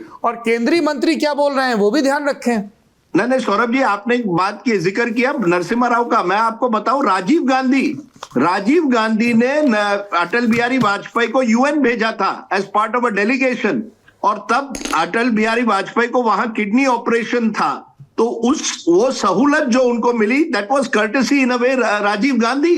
तो ऐसा नहीं है हमारी, वही मैं कह रहा था 80 और 90 के दशक में इस तरह की राजनीति नहीं होती थी जहां विपक्ष और सरकार के बीच में इतनी कटाक्ष हो कि जैसे आप बाहर गए आप एक दूसरे को गाली, एक तरह से टकराव करते थे। और भले ही आप टकराव करें, आपने बिल्कुल सही कहा, आपको बीजेपी आरएसएस सरकार की आलोचना करनी है, ये आपका हक है, लेकिन ऐसे कुछ संवेदनशील मामले होते हैं जिसमें सिख सेपरेटिज्म एक मामला है, उस पर आपको बड़े बचकर अपनी बात करनी चाहिए। और मुझे लगता है ये राहुल गांधी ने वहां एक गलती की। गुरपतवंत सिंह पन्नू भारत का डिक्लेयर टेररिस्ट जो लगातार भारत विरोधी बयान दे रहा है, उससे जुड़े एक केस के सिलसिले में एक लोअर कोर्ट ने अमेरिका की हमारे सुरक्षा सलाहकार अजीत डोभाल समेत कई लोगों को समन भेजा है। राजनयिक हलकों में इसको लेकर चर्चा भी है। जो लोग खुलेआम भारत की संप्रभुता का विरोध कर रहे हैं, उनको लेके अमेरिका में क्या रुख रहता है। खासतौर पर हम देख रहे हैं कि राहुल गांधी के स्टेटमेंट के बाद गुरपतवंत पन्नू का जिस तरह से बयान आया। देखिए, पन्नू का जो केस है अमेरिका की पब्लिक स्फीयर में it has not got much attention. In fact यहाँ पे इंडियन अमेरिकन भी उसके बारे में ज्यादा नहीं, जितना अटेंशन पन्नू को इंडिया में मीडिया में न्यूज चैनल्स पे ले लें या यूट्यूब चैनल्स पे मिल रहा है, he is not getting that attention in the US. लेकिन ये बात यकीनन सही है कि the Pannu gate has really upset the American policy elite. तो आपको याद होगा कि जब G20 की समिट हो रही थी, जब तो हमको कुछ पता नहीं चला, लेकिन G20 की समिट के दौरान ट्रूडो और Biden both met with prime minister Modi और इस मसले को लेकर दे प्रेजेंटेड इट। जब कनाडा ने इल्जाम लगाया था कि Indian government is trying to kill Canadian citizens in Canada, दो बंदे मारे भी गए उसके बाद सब्सिक्वेंटली, तो इंडिया ने उसे रिजेक्ट कर दिया कि ये हमारी पॉलिसीज नहीं है, आपके पास कोई सबूत नहीं है। लेकिन America did not make an accusation. America ने तो बंदे को पकड़ ही लिया ना, निखिल गुप्ता को इवेंचुअली उसको एक्स्ट्राडाइट कर लिया फ्रॉम चेक रिपब्लिक और उसके ऊपर केस, वो अब जेल में है। So the India's response to America was different, saying कि हमको नहीं पता ऐसा हो रहा है, we will do an inquiry। जो ऑफिशियली अभी उस इंक्वायरी के बारे में क्या हुआ हमको ये नहीं पता। And India has been putting a lot of US has been putting a lot of pressure on India। बिल्कुल देखिए, आप हाई लेवल कॉन्टैक्ट्स खत्म हो गए थे। बाइडन ने अपनी ट्रिप कैंसिल कर दी। India was supposed to be the host for the 2024 में तो क्वाड का समिट जो 27 जनवरी को होने वाला था वो भी नहीं हुआ। और उसके बाद जब जेक सलिवन आए थे प्राइम मिनिस्टर मोदी के इलेक्शन के बाद, he came there to meet Doval and talk to him about Pannun case कि भाई इंक्वायरी की क्या रिपोर्ट हुई। तो अभी तक तो ऑफिशियली कुछ नहीं पता चला, लेकिन एक अखबार में आज से 5-6 महीने पहले एक खबर आई थी, I think it was either financial times या इकोनॉमिक टाइम्स इंडिया की, कि इंडियन गवर्नमेंट ने कहा कि this was not an official operation. कुछ रोग एजेंट्स, यानी वो जो विक्रम बंदा है उसको रेफर करते हुए सम रोग एजेंट्स ने ये प्रोजेक्ट की थी और हमने रोग एजेंट्स को बर्खास्त कर दिया। और Samant Goel who was a leader of रॉक है, वो जो भी डायरेक्टर थे, वो खत्म हो गई उनकी पोजीशन। और वो विक्रम तो मिल ही नहीं रहा है। Some reporters have tried to search for him, लेकिन निखिल गुप्ता अभी भी जेल में है। और ये जो पन्नू का केस है, ये सिविल केस है, ये पन्नू ने फाइल किया। This is not a US government case. But problem ये है कि जो स्टैंडर्ड ऑफ एविडेंस, जितना सबूत चाहिए ना टू प्रूव क्रिमिनल कोर्ट में, सिविल केसेस में उतना सबूत नहीं चाहिए। मिसाल के तौर पे आपको याद होगा ओजे सिम्पसन का केस, वो जो मशहूर केस था कि he was accused of killing his wife and her boyfriend, लेकिन वो क्रिमिनल केस में तो वो जीत गया, लेकिन सिविल केस में वो हार गया because there was enough evidence to suggest that he might have killed her. तो ये जो पन्नू का केस है, इट्स अ सिविल केस। वो कह रहा है कि Indian government through these agents try to kill me, और मुझे वो मुआवजा भी मांगेंगे, पैसे, कॉम्पनसेशन वगैरह।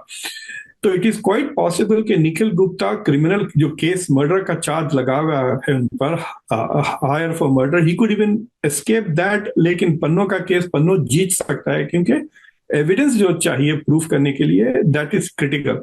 But I think this is Pannu is not really interested in money, it is about embarrassing India को इंसल्ट कर रहा है। टाइमिंग देख रहे हैं आप, 2 दिन के बाद प्राइम मिनिस्टर मोदी आ रहे हैं डेलावेयर, बाइडन के घर पे, literally is coming to visit with him.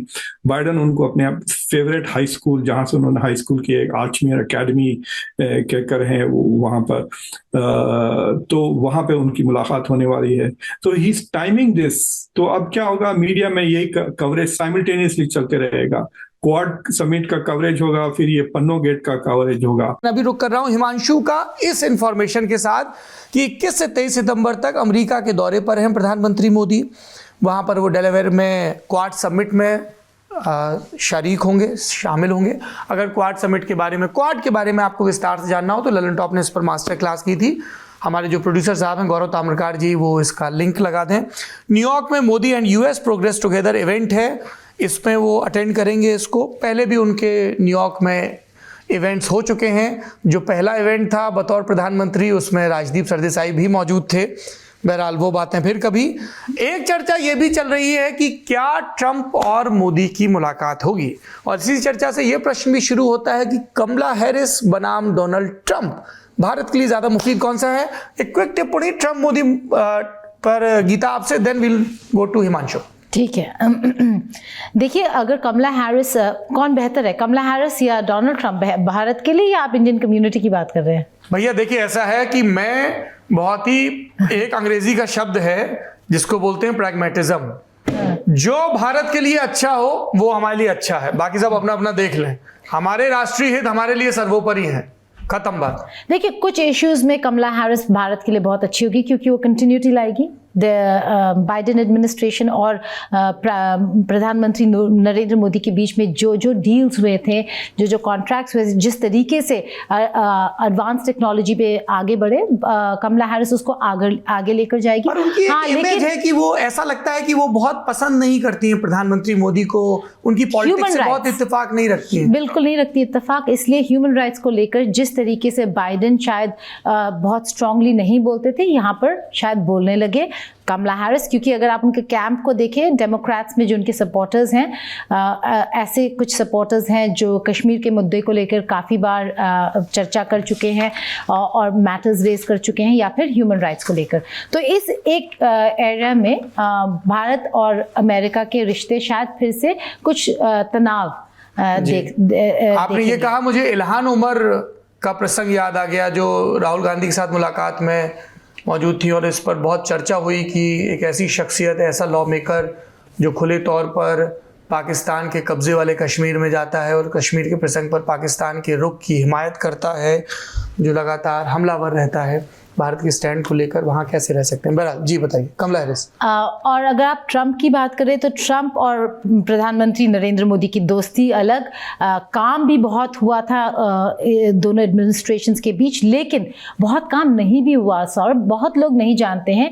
और कंट्रोवर्सीज में अगर ट्रंप ने भारत का साथ दिया और कहा कि मुझे फ़र्क नहीं पड़ता भारत में क्या हो रहा है, इस पे वाहवाही बहुत मिल जाती है भारत में। लेकिन अगर आप सब्सटेंस की बात करें, जो खबर लोग नहीं देखते हैं लेकिन जो ज्यादा इंपॉर्टेंट है, वो ट्रेड में अगर कोई सबसे ज्यादा भारत और अमेरिका का नुकसान करेगा, वो शायद ट्रंप ही होगा। हाल फिलहाल में 3 ऐसे स्टेटमेंट्स दिए हैं कैंपेन रैलीज में सौरभ, डोनाल्ड ट्रंप ने, जहां पर उन्होंने कहा, एक तरफ मोदी की प्रशंसा कर रहे थे कि fantastic man, he is great, और दूसरी तरफ वो ये भी बोल रहे थे कि but India is an abuser on trade. यानी कि, और फिर एक जगह बोला कि हमें शायद वो हार्ली डेविडसन वाला जो ट्रेड डील था, हमने शायद ठीक से भारत के साथ डील नहीं किया, हमें और टफ होना चाहिए था। यानी कि अगर भारत को प्रोटेक्शनिस्ट माना जाता है, इनवर्ड लुकिंग, कि आप मेक इन इंडिया करें, मेक इन सब कुछ यहाँ लाए, तो ट्रंप उससे भी ज्यादा प्रोटेक्शनिस्ट है। वो बोल रहा है कि हम क्यों आपको कोई भी मैन्युफैक्चरिंग यूनिट दें, आप आके अमेरिका में बनाइए, और अगर आप हम पर 100% टैरिफ डालेंगे तो हम 200% डालेंगे। तो ट्रेड जो सबसे बड़ा मामला होगा इकोनॉमी को लेकर, उसमें शायद ट्रंप हमारे साथ काफी टफ हो। जी, इसीलिए मशहूर फिल्मी गीतकार शैली कह गए हैं मनमर्जियां फिल्म में, काला ना सफेद है, ग्रे वाला शेड है। डॉक्टर मुक्तिदर, आपने गीता मोहन को सुना, ट्रेड डेफिसिट की बात कर रही थी। डोनाल्ड ट्रंप, यदि एक हाइपोथेसिस मान लें कि उनके आने की संभावना हो, तो भारत और अमेरिका के व्यापारिक रिश्तों पर किस तरह का असर हो सकता है? देखिए, एक तो पब्लिक को यह समझना चाहिए कि ट्रंप बहुत ही सेल्फिश किस्म का बंदा है, सिर्फ वो अपने पर्सनल फायदे सोचता है। When he looks at India he doesn't like it. आपको याद है वो मोटरसाइकिल्स को लेकर इतना तमाशा किया था, हार्ले डेविडसन का, कितना मार्केट शेयर है उसका इंडिया में मोटरसाइकिल के, to make it a big issue, right? But he made it a big issue because he thought कि वो उसकी कंस्टिट्यूएंसी के लिए गुड होगा। तो वो नरेंद्र मोदी के साथ इसलिए मिलना चाह रहा है बिकॉज ही रिकग्नाइजेस कि there is a big Indian American community और बहुत पैसे वाली है। देखिए आप, विवेक रामास्वामी, निकी हेली वगैरह है, और Vivek has been a very loyal supporter. जितना सपोर्ट विवेक रामास्वामी ने किया है ट्रंप को और किसी ने नहीं किया है during this elections. He wants Modi to come and say कि फिर से support Trump, so he wants the votes of Indian Americans and also the money. तो इसलिए वो मोदी से मिलना चाह रहे हैं, exactly the way he met Netanyahu. तो नेतन्याहू तो मारा लागा जाके उनके घर जाके मिले। सो क्वेश्चन ये है कि will Modi go and meet Trump? How can he do that? He is head of state. और will Trump come and meet Modi? या न्यूयॉर्क में दोनों होंगे तो मुलाकात होगी? तो the logistics is also they must be discussing it. Plus it is also like a bet. आपको याद है जब प्राइम मिनिस्टर मोदी मॉस्को गए थे तो इंडिया के कई एनालिस्ट, खासतौर से मेरे ख्याल से सुहासिनी हैदर जो आपके शो पे भी आ चुकी हैं, उन्होंने कहा था कि दिस इज बेट। दो बेट्स लगा रहे हैं मोदी, एक कि ट्रम्प जीत जाएंगे इलेक्शन और रशिया जीत जाएगी यूक्रेन की वॉर, उसके वो बेट पर वो मॉस्को चले गए थे।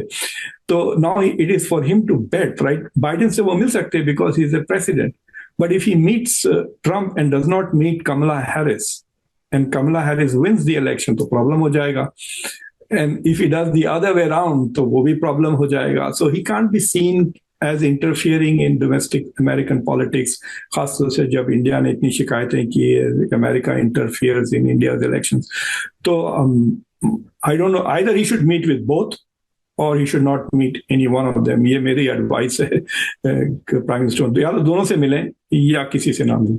हिमांशु जी, राहुल गांधी के बयान पर भाजपा का रुख, नरेंद्र मोदी सरकार के 100 दिन और उसके बाद की जो पॉलिटिक्स है, जिसमें हमने देखा वक्फ बोर्ड को लेकर वो एक बिल लेकर आए जिसे संसदीय कमेटी को भेज दिया गया, अब 1 नेशन 1 इलेक्शन को लेकर कैबिनेट में बिल पारित हुआ, उस पर क्या राय है? और तीसरा, जो नरेंद्र मोदी के आने के बाद 2014 से हमें एक नई चीज दिखी कि विदेश में रहने वाले भारतवंशियों को किस तरीके से यूनाइट किया जा रहा है। उसमें एक पॉलिटिकल कैंपेन भी है और एक इसमें इंडियन आइडेंटिटी भी है, दोनों मर्ज हो जाती हैं और उसको बहुत अच्छे से बीजेपी भुनाती भी है उन इवेंट्स के जरिए, पर उसका असर भी दिखता है। मैं जितनी बार यूरोप गया, अमेरिका गया, हर बार भारतवंशियों से बात की, खासतौर पर ऐसे भारतवंशी जिनकी राय पूरी तरह से न्यूयॉर्क टाइम्स और वॉशिंगटन पोस्ट पढ़कर ही तय नहीं होती है, उनकी अपनी राय भी है, इंडिया से जुड़े हुए हैं गहराई से वो, उन सबको ये सारे इवेंट्स बहुत पसंद आते हैं। इन 3 बिंदुओं पर हिमांशु जी आपकी विस्तृत टिप्पणी चाहूंगा और उसके बाद हम क्लोजिंग आर्ग्यूमेंट की तरफ बढ़ेंगे। हिमांशु एक गेस्ट आए हुए हैं तो मैं भागूंगा, आप कंप्लीट करना। पुरानी कहानी एक मोदी जी की बता। सर मैं आऊंगा, मैं जा नहीं रहा हूं, मैं उन गेस्ट को बस हेलो करके आ रहा हूं। राजदीप जी, आप मेरी रोटी में क्यों हक मारते? चलिए, behave like a good boy when the monitor is not here. आप फिर से आएंगे? I am coming back but when the class teacher is not here, behave properly. Saurabh ji, ना तो मैं यूरोप गया हूं ना अमेरिका गया, तो मैं क्या कहूं, लेकिन मैं फिर भी जो रवनीत सिंह बिट्टू और राहुल गांधी का जिस तरीके से बयान आए हैं, भारतीय जनता पार्टी के लिए एक तरीके से राहुल गांधी का जो बयान आया, चाहे वो सिख समुदाय को लेकर आया या फिर आरक्षण को लेकर जो उन्होंने बयान दिया, जो बात राजदीप कह रहे थे कि वो एक झटके में चाहते हैं कि कोई स्क्रिप्टेड चीज उनके पास नहीं आए, जो बात राजदीप कहना चाहते थे वो मुझे लगता है वो यही कहना चाहते थे। मैं ठीक कह रहा हूँ राजदीप जी? हाँ, मेरा कहना है कि मोदी जी जब भाषण करते हैं बड़ा स्क्रिप्टेड होता है, के जरिए होता है। राहुल गांधी का ज्यादातर मैं देखता हूँ थोड़ा स्पॉन्टेनियस होता है, स्पॉन्टेनियसली होता है, वो ठीक है। मैं आपको एक घटना बताता हूँ, और कभी भी आप जब विदेश जाएं, गीता यहाँ है, गीता क्योंकि बहुत लंबे समय से विदेश मंत्रालय को कवर भी करती है, विदेश मंत्रालय के अंदर अगर आप कोई ड्राफ्ट या कोई ऐसी चीज या कोई एग्रीमेंट करने जा रहे हैं तो वो पूरा प्रिपेयर होता है, उसके एक एक शब्द को बारीकी से जांचा परखा जाता है। मैं आपको प्रधानमंत्री नरेंद्र मोदी का एक प्रसंग बता रहा हूं। जब पूर्व विदेश मंत्री सुषमा स्वराज का निधन हुआ, उनकी श्रद्धांजलि सभा में प्रधानमंत्री नरेंद्र मोदी ने कहा कि जब वो पहली बार अमेरिका गए प्रधानमंत्री बनने के बाद, तो हुआ कि यूएन में भाषण देना है, तो उन्होंने कहा दे देंगे भाषण। तो उन्होंने कहा ऐसे नहीं होता है, क्योंकि आप अब जो है यहाँ प्रधानमंत्री के तौर पर आए हैं और आपको अपनी बात यहाँ पर रखनी है, आपके एक एक शब्द का महत्व है। तो प्रधानमंत्री नरेंद्र मोदी ने कहा कि पूरी रात बैठकर उन्होंने विदेश सचिव और सुषमा स्वराज के साथ मिलकर भाषण तैयार किया। उन्होंने कहा कि ऐसे भाषण नहीं होते हैं, और ये सही है। आप राहुल गांधी अगर विदेश गए हैं तो वो लीडर ऑफ अपोजिशन है, आप अपने पर्सनल दौरे पे जाएं या आप जो है सरकारी कार्यक्रम में जाएं या लीडर ऑफ ऑपोजिशन के तौर पर जाएं, तो आपको अपनी भाषा का संयम, क्योंकि विदेश में है, अगर आप कोई ऐसी कंट्रोवर्शियल चीज कह दें, जो बात राजदीप या सौरभ ने कही जिसमें सिख समुदाय बहुत ही सेंसिटिव इशू है, बहुत ही संवेदनशील इशू है, उसको लेकर सोच समझकर बोलना चाहिए। और ये बात राजदीप जी ने पहले भी कह दी है कि शायद और ज्यादा तैयारी के साथ राहुल गांधी को किसी भी चीज जब भी वो बोले उस पर तैयारी करके बोलना चाहिए कि कितना संवेदनशील इशू है। अगर वो कोई ऐसा वक्तव्य दे दे जिससे कि किसी की भावनाएं जो है वो आहत हो जाए तो वो गलत होगा। और दो चीज मैं आपको बताता हूं राजदीप जी, क्योंकि 3 उदाहरण दिए राहुल गांधी के उस बयान के खिलाफ जो भारतीय जनता पार्टी के नेताओं के द्वारा दिए गए, जिनमें से 2 सिख समुदाय से आते हैं। एक तरविंदर सिंह मारवा है जो कांग्रेस के एमएलए रहे हैं दिल्ली में, और दूसरे रवनीत सिंह बिट्टू है जो 3 बार सांसद रहे हैं और उनके दादा बेअंत सिंह जो है पंजाब के मुख्यमंत्री थे कांग्रेस सरकार में। ये उन लोगों ने बयान दिए हैं जो कांग्रेस से भारतीय जनता पार्टी में आए और दोनों सिख समुदाय से हैं। लेकिन अगर आप इस जो बात राजदीप भी कह रहे थे कि अटल बिहारी वाजपेयी को राजीव गांधी ने उनके हेल्थ के इलाज स्वास्थ्य के लिए जो है उनको भेजा था यूएन, या पीवी नरसिम्हा राव ने लीडर ऑफ अपोजिशन के नाते जो है उनको कहा कि आप जाइए यूएन में और वहां अपनी देश का पक्ष रखे, तो वो एक सही चीज है। आज की राजनीति कुछ बदली है और हर आदमी ये चाहता है कि मैं पॉलिटिकली स्कोर कर लूं। राहुल गांधी भी यही चाहते थे, भारतीय जनता पार्टी भी ये चाहती थी कि पॉलिटिकली स्कोर होना चाहिए, क्योंकि चुनाव चल रहे हैं और चुनाव में किसी भी नेता का एक बयान वो किसी को नुकसान पहुंचा सकता है, किसी को फायदा पहुंचा सकता है। ये बात राहुल गांधी को भी समझनी चाहिए और भारतीय जनता पार्टी के नेताओं को भी नहीं, यानी आप हिमांशु जी कहीं ना कहीं क्या आप मानते हैं कि बिट्टू जी और मारवाड़ जी ने जो बयानबाजी की वो गलत है?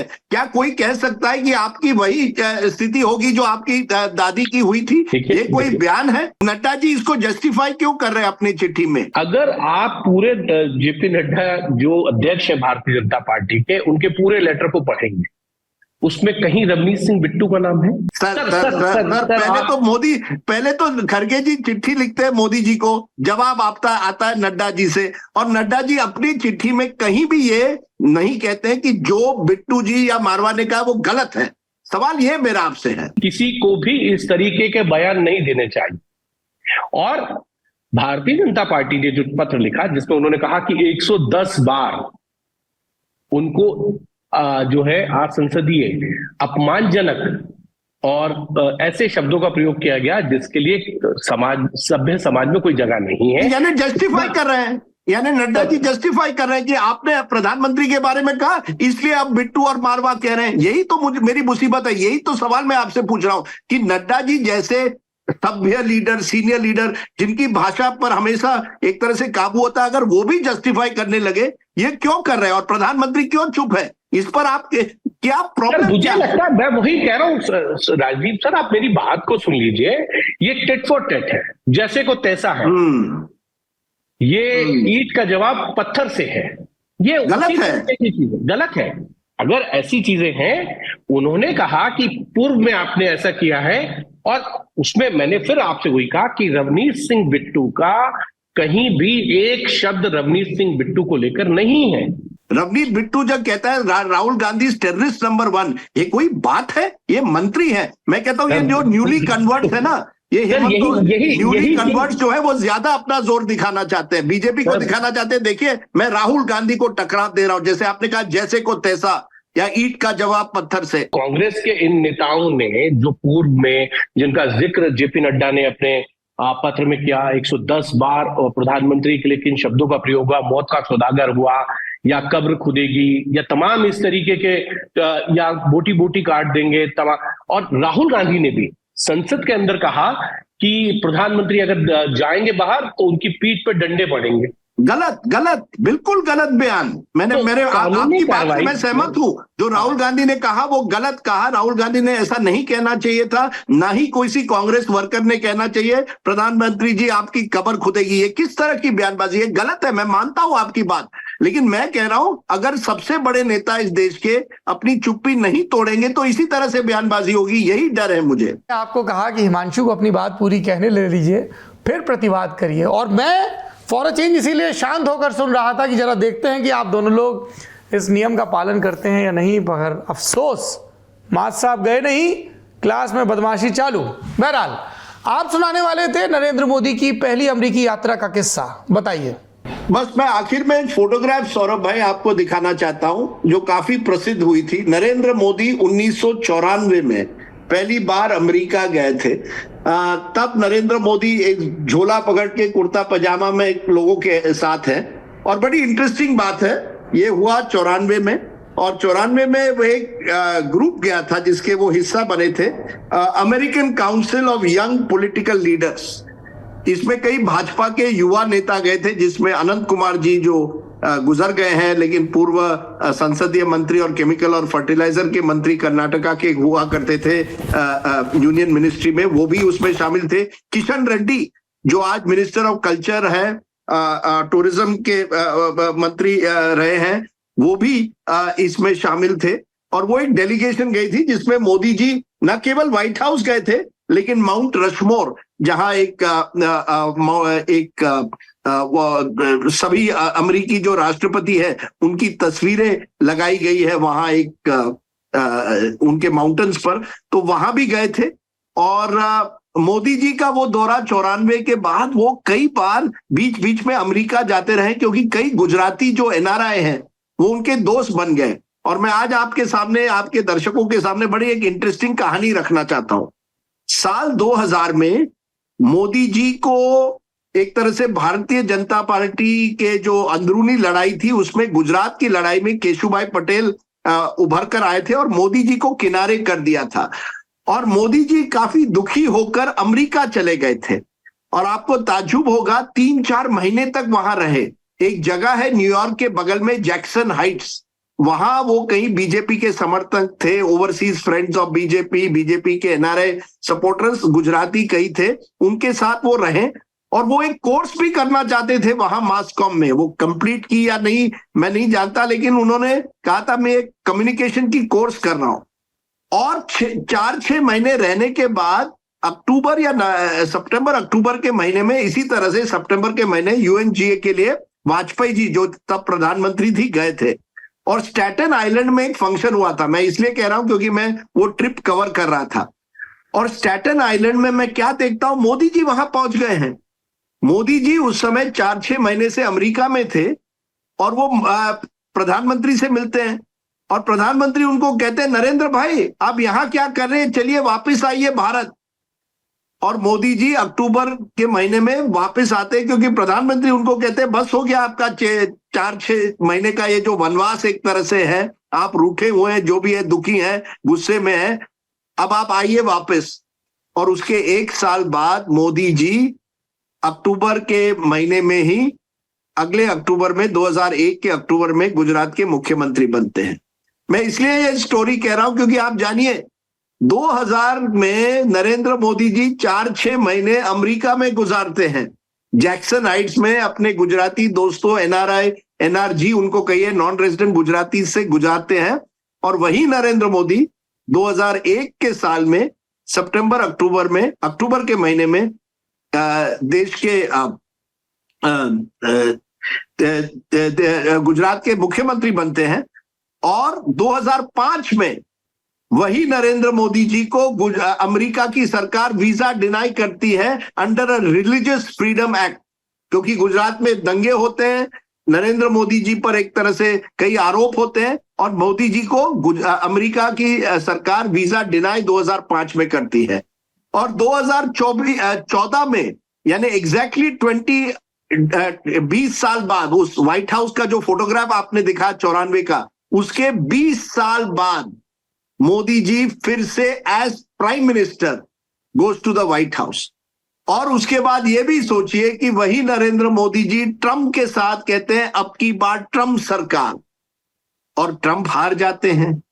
तो नरेंद्र मोदी जी और अमेरिका के रिश्ते जो हैं वो कई सालों से रहे हैं। 94 में वो व्हाइट हाउस एज एक तरह से पॉलिटिकल यंग लीडर जाते हैं, एज अ टूरिस्ट जाते हैं।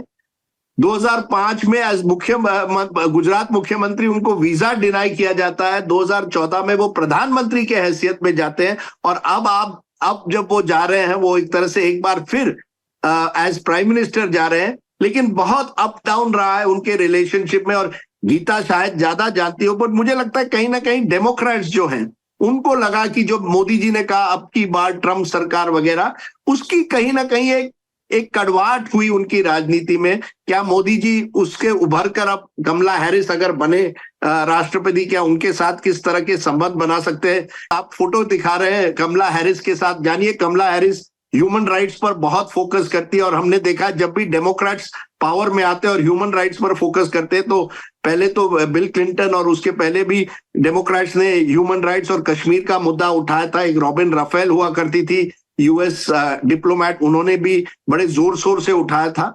अब देखना है कि कमला हैरिस को किस तरह से मोदी जी प्रभावित करके कम से कम अमेरिका भारत के जो अंदरूनी मामले हैं उसमें ना कोई बयानबाजी दे। ये कम से कम उन्होंने एक अश्योरेंस मिलना चाहिए।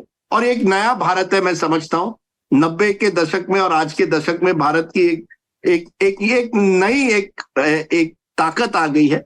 शायद मोदी जी उनका फायदा उठाकर यूएस में अपनी बात रख पाएंगे। But that photograph is always interesting. जिंदगी में कुछ भी हो सकता है। एक जमाने में आप व्हाइट हाउस के बाहर हैं और अपना फोटोग्राफ ले रहे हैं अपना झोला और कुर्ता में, और 20 साल बाद आप देश के प्रधानमंत्री बनकर व्हाइट हाउस के अंदर लोगों से बात करते हैं। जमाना बदल गया है और हम वही के वही रह गए। मोदी जी की जिंदगी बदल गई है और भारत की भी। हम राजदीप को सुन रहे थे, अब डॉक्टर मुकद्दर खान की तरफ चलते हैं। राजदीप बता रहे थे इंडियन डायस्पोरा के बारे में, इवेंट्स के बारे में, कवरेज के बारे में। डॉक्टर खान, आप वहीं पर रहते हैं, आपने कांग्रेस के भी इवेंट देखे और बीजेपी के, क्या फर्क दिखता है आपको दोनों में? देखिए, मेरे ख्याल से one of the achievements of Modi's foreign policy कि उन्होंने डायस्पोरा को बहुत मोटिवेट कर दिया। हर जगह जहां भी जाते हैं दे डू इट नाउ। हर बंदा कर रहा है। अब जयशंकर भी करते हैं, अजीत डोवल भी मिलते हैं। So anybody who is going from India, specially BJP की पार्टी में, कांग्रेस इज टेरिबल। मतलब मैं तो शॉक हो गया कि वो कितने इनकॉम्पिटेंट। आपको पता है, जिन दिनों में राहुल गांधी यहाँ थे उन दिनों में शशि थरूर भी यहाँ थे। They were both in very similar places, लेकिन वो एक दूसरे के ट्विटर पे देखे आपको पता नहीं चलेगा कि शशि थरूर को देखे उनके ट्विटर पे, यू विल नॉट नो कि his leader is in the same country now. वो रिट्वीट भी नहीं कर रहे थे राहुल गांधी के वीडियोस वगैरह। So there is lack of coordination in Congress. लेकिन because Modi is prime minister, वो जो बीजेपी की एक्टिविटीज और इंडियन एम्बेसी की कोऑर्डिनेशन साथ साथ हो जाता है। So they act as if they are the same. तो उसका बहुत एडवांटेज है प्राइम मिनिस्टर मोदी को। तो he has basically made Indian American, वरना वो डिवाइडेड थे एज यू नो मराठी मंडल या तेलुगु वगैरह। सो व्हेन ही कम्स, क्योंकि जिस तरह से शान से उनसे मिलते हैं, इज्जत से, मतलब Modi is given a lot of protocol ना, तो वो बहुत अच्छा लगता है इंडियन अमेरिकन को। They feel very proud. So that has definitely happened. और यहाँ पे of course there is something called HSS, जो RSS का overseas chapter है. It is very active, कई सालों से active है, 30-40 साल से. It is working on the Hindu identity. So Modi आते हैं तो वो कुछ ना कुछ religious भी चीजें कर लेते हैं या बोल लेते हैं. So there is also the Hindutva thing. लेकिन I can also tell you कि जो मोदी के events में जो लोग जाते हैं, they're not all Hindutva people, there all pro India people. अब राहुल गांधी आ रहे हैं. इस जो पहली बार जब वो आए थे last summer, it was not that big a deal, लेकिन इस बार आए सिर्फ 2 दिन के लिए and then went back because election शुरू हो गया. तो he got very strong receptions Dallas में भी या वॉशिंगटन डीसी में भी. The crowd size are not that much, but 4,000, 5,000 लोग showed up for both the events. But they are not, the organization is not very, मतलब coordinated उतनी तरह से नहीं है. इस ट्रिप में I actually volunteered to host Rahul Gandhi as a think tank event. कि मतलब आप आए, मेरे थिंक टैंक है, मैं वहाँ पे फेलो हूँ, मैं आपको होस्ट कर सकता हूँ, सारे पॉलिसी कम्युनिटी के लोग को मैं बुला सकता हूँ। लास्ट टाइम अपर्णा पांडे ने उनको होस्ट किया था एट द हडसन इंस्टीट्यूट। तो मुझे इतना भगाया गया, इनसे बात करें, उनसे बात करें, इनसे बात करें, I didn't know who was in charge. और मैं पहली बार इंटरेक्ट कर रहा हूँ कांग्रेस वालों से, वो इंटरेक्ट मुझसे पहली बार कर रहे थे। सो इट वाज कंप्लीटली मतलब डिसऑर्गेनाइज्ड। और मोदी के लिए इट वाज वेरी क्लियर, आप वेबसाइट पे जाएं, आप अपना नाम डाल दें, एंटर कर दें, वो लॉटरी के साथ दे रहे हैं, क्योंकि कुछ 25-30 हजार लोग ने साइन अप किया है, एंड देयर इज ओनली 20 मतलब 15,000 की सीटिंग कैपेसिटी है जहां वो आ रहे हैं। बट इवेंट्स की you didn't need to help him with events, वो इवेंट्स पहले से प्लान कर लिए थे। The embassy is planning the events. Rahul Gandhi के events are unfolding even as he came. तो मुझे पता पहले कहा कि भाई no we don't need a think tank, Council on Foreign Relations को जा रहे हैं, फिर पता चला कि वो सेंटर फॉर अमेरिकन प्रोग्रेस कहीं भी नहीं गया, there was no think tank event. So he basically उनका एक 4-5 घंटे का स्लॉट एम्प्टी हो गया। He went to the national press club, he went to Georgetown in DC and he met some people unofficially. वो जो meeting हुई जिसके इंडिया में काफी तस्वीरें वगैरह गई, आप याद रखें कि इल्हान उमर से मुलाकात हुई।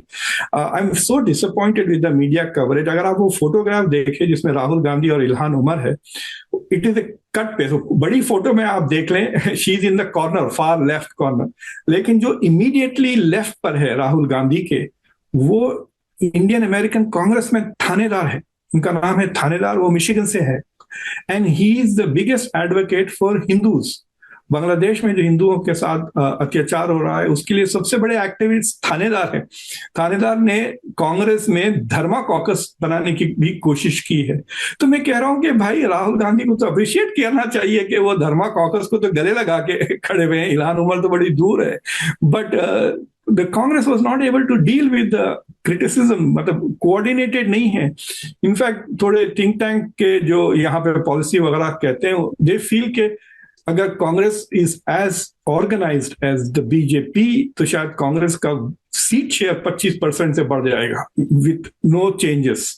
रुक कर रहे हैं गीता मोहन का। सौरभ, बहुत सारा रिसर्च, बहुत सारी बातें हुई कि राहुल गांधी ने क्या कहा, जो कहा गलत था। जैसे अभी राजदीप ने और हिमांशु ने एक्सप्लेन किया कि किस वजह से गलत है और कितनी गलतियां थी। लेकिन अगर आप सवाल ये पूछ रहे हैं और आप जूम आउट करके ये कह रहे हैं कि क्या लोगों को जाकर अमेरिका में बोलना चाहिए या नहीं बोलना चाहिए, तो फिर आपके रिसर्च में ये भी होना चाहिए कि सत्ता में रहने वाले लोग अमेरिका में जाके क्या बोलते हैं। अगर आप स्टेटमेंट्स देखें तो प्रधानमंत्री नरेंद्र मोदी ने भी जाकर फॉरेन सॉइल में कांग्रेस के खिलाफ बोला है, कांग्रेस के लीडरशिप के खिलाफ बोला है, मजाक उड़ाया है। कई सारे स्टेटमेंट्स है जहां पे उन्होंने कहा कि मैंने ये सारी गंदगी साफ कर दी, स्कैम्स को लेकर बात कर रहे थे, करप्शन को लेकर बात कर रहे थे। ओमान में जब गए थे उन्होंने फिर से कांग्रेस के मिस गवर्नेंस के बारे में बात की, लेकिन जिस लहजे से, जिस तरीके से बात की वो आपको देखना चाहिए।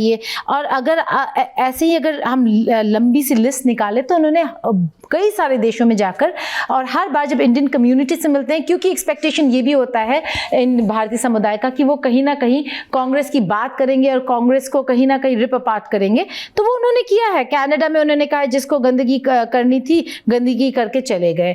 तो आप देखें, लैंग्वेज तो दोनों तरफ गलत है और ख़राब है।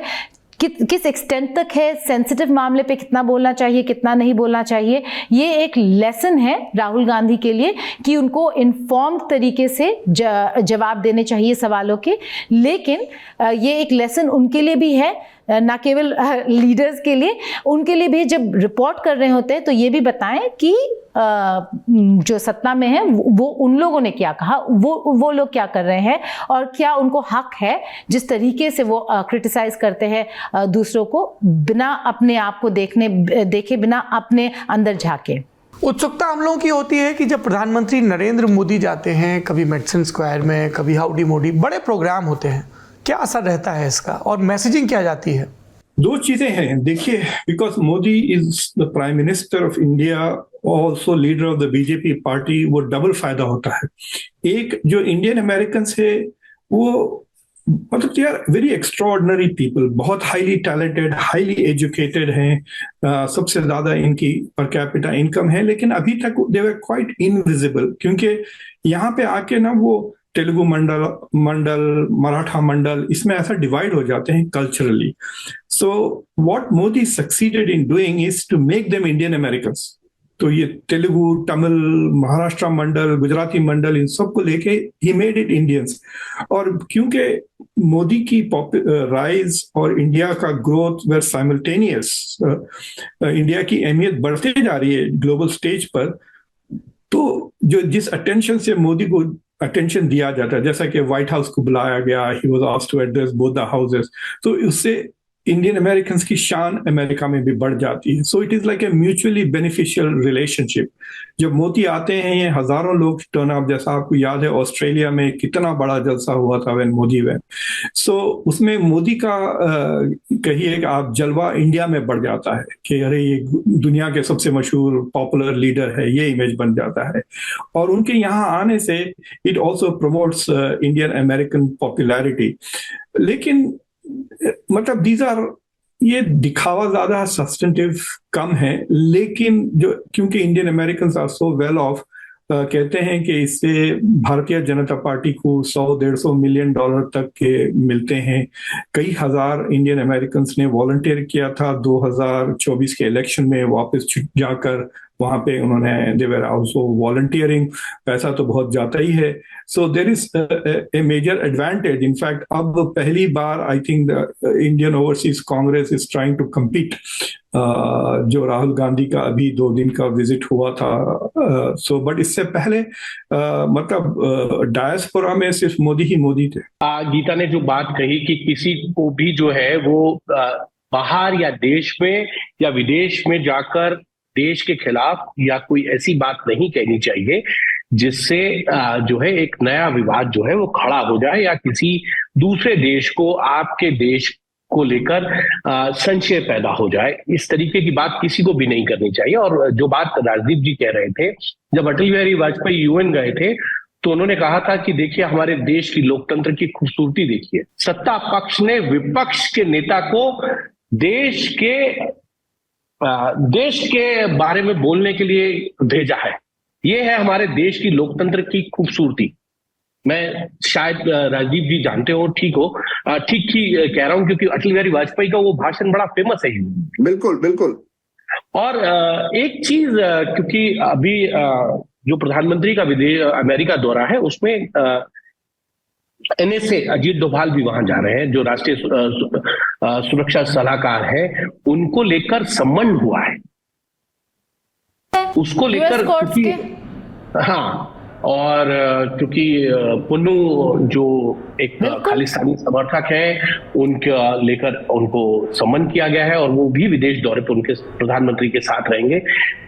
सारी इंपॉर्टेंट बैठकों में वो प्रधानमंत्री के साथ ही रहेंगे. लेकिन इस तरीके की अगर चीजें होंगी दो देशों के बीच में तो ये संबंध कैसे हैं इससे भी पता चलता है. एक मैं घटना और बता देता हूँ, गीता और राजदीप जी आप दोनों जानते होंगे. एक घटना मुझे याद आती है 2011 या 12 की है कि देवयानी खोब्रागडे यूएस काउंसिल में वहां पर भारतीय दूतावास में वहां पर काम कर रही थी और उनके ऊपर डोमेस्टिक वायलेंस का केस हो गया था और उनकी अरेस्टिंग को लेकर जो है वो बातचीत चली. तब भारत सरकार ने इतना कड़ा रुख जो है वो जताया था और अपना प्रोटेस्ट दर्ज कराया था यूएस के सामने. और मुझे याद है कि अमेरिका दूतावास के सामने से जो सिक्योरिटी है वो हटा दी गई थी और उसके बाद देवयानी खोब्रागडे दिल्ली आई. केस उन पे अभी भी चल रहा है, खैर उसमें कोई बड़ी चीज नहीं है, लेकिन सरकार अपनी हितों को जानती और समझती है. ये कोई भी सरकार हो, चाहे वो यूपीए की हो या एनडीए की सरकार हो, इसमें कोई वो नहीं है. जब देश का हित होगा तो हर पार्टी, हर देश का नागरिक मुझे लगता है एक साथ खड़ा होगा. चलिए इन मेहमानों को विदा करते हैं. राजदीप हमारे साथ बने रहेंगे अगले सत्र के लिए. और अब रुख करते हैं आम आदमी पार्टी की पॉलिटिक्स. आतिशी दिल्ली की अगली मुख्यमंत्री होंगी और हरियाणा में क्या चल रहा है. नेता नगरी के इस सत्र में बात करेंगे आम आदमी पार्टी के बारे में. आम आदमी पार्टी के संयोजक अंग्रेजी में कहें तो कन्वीनर अरविंद केजरीवाल जेल से बाहर आ गए हैं। इसके बारे में हमने पिछले हफ्ते चर्चा की थी। अगला बदलाव ये है कि वो मुख्यमंत्री के पद से इस्तीफा दे चुके हैं और कालका जी से विधायक और उनकी पिछली सरकार में मंत्रिपरिषद में मंत्री रही आतिशी अब दिल्ली की नई मुख्यमंत्री होंगी। नाम कई चल रहे थे, ऐसे में लोगों के मन में कौतूहल है कि आतिशी के नाम पर मुहर क्यों लगी, कौन से फैक्टर्स प्रभावी रहे। साथ में ये जो खड़ाऊ अरेंजमेंट है, जिसको स्टॉप गैग अरेंजमेंट कहा जाता है, इसके बारे में भी चर्चा होगी। दिल्ली के विधानसभा चुनाव को लेकर विरोधी खेमों में किस तरह की तैयारियां चल रही हैं, इस पर भी बात करेंगे।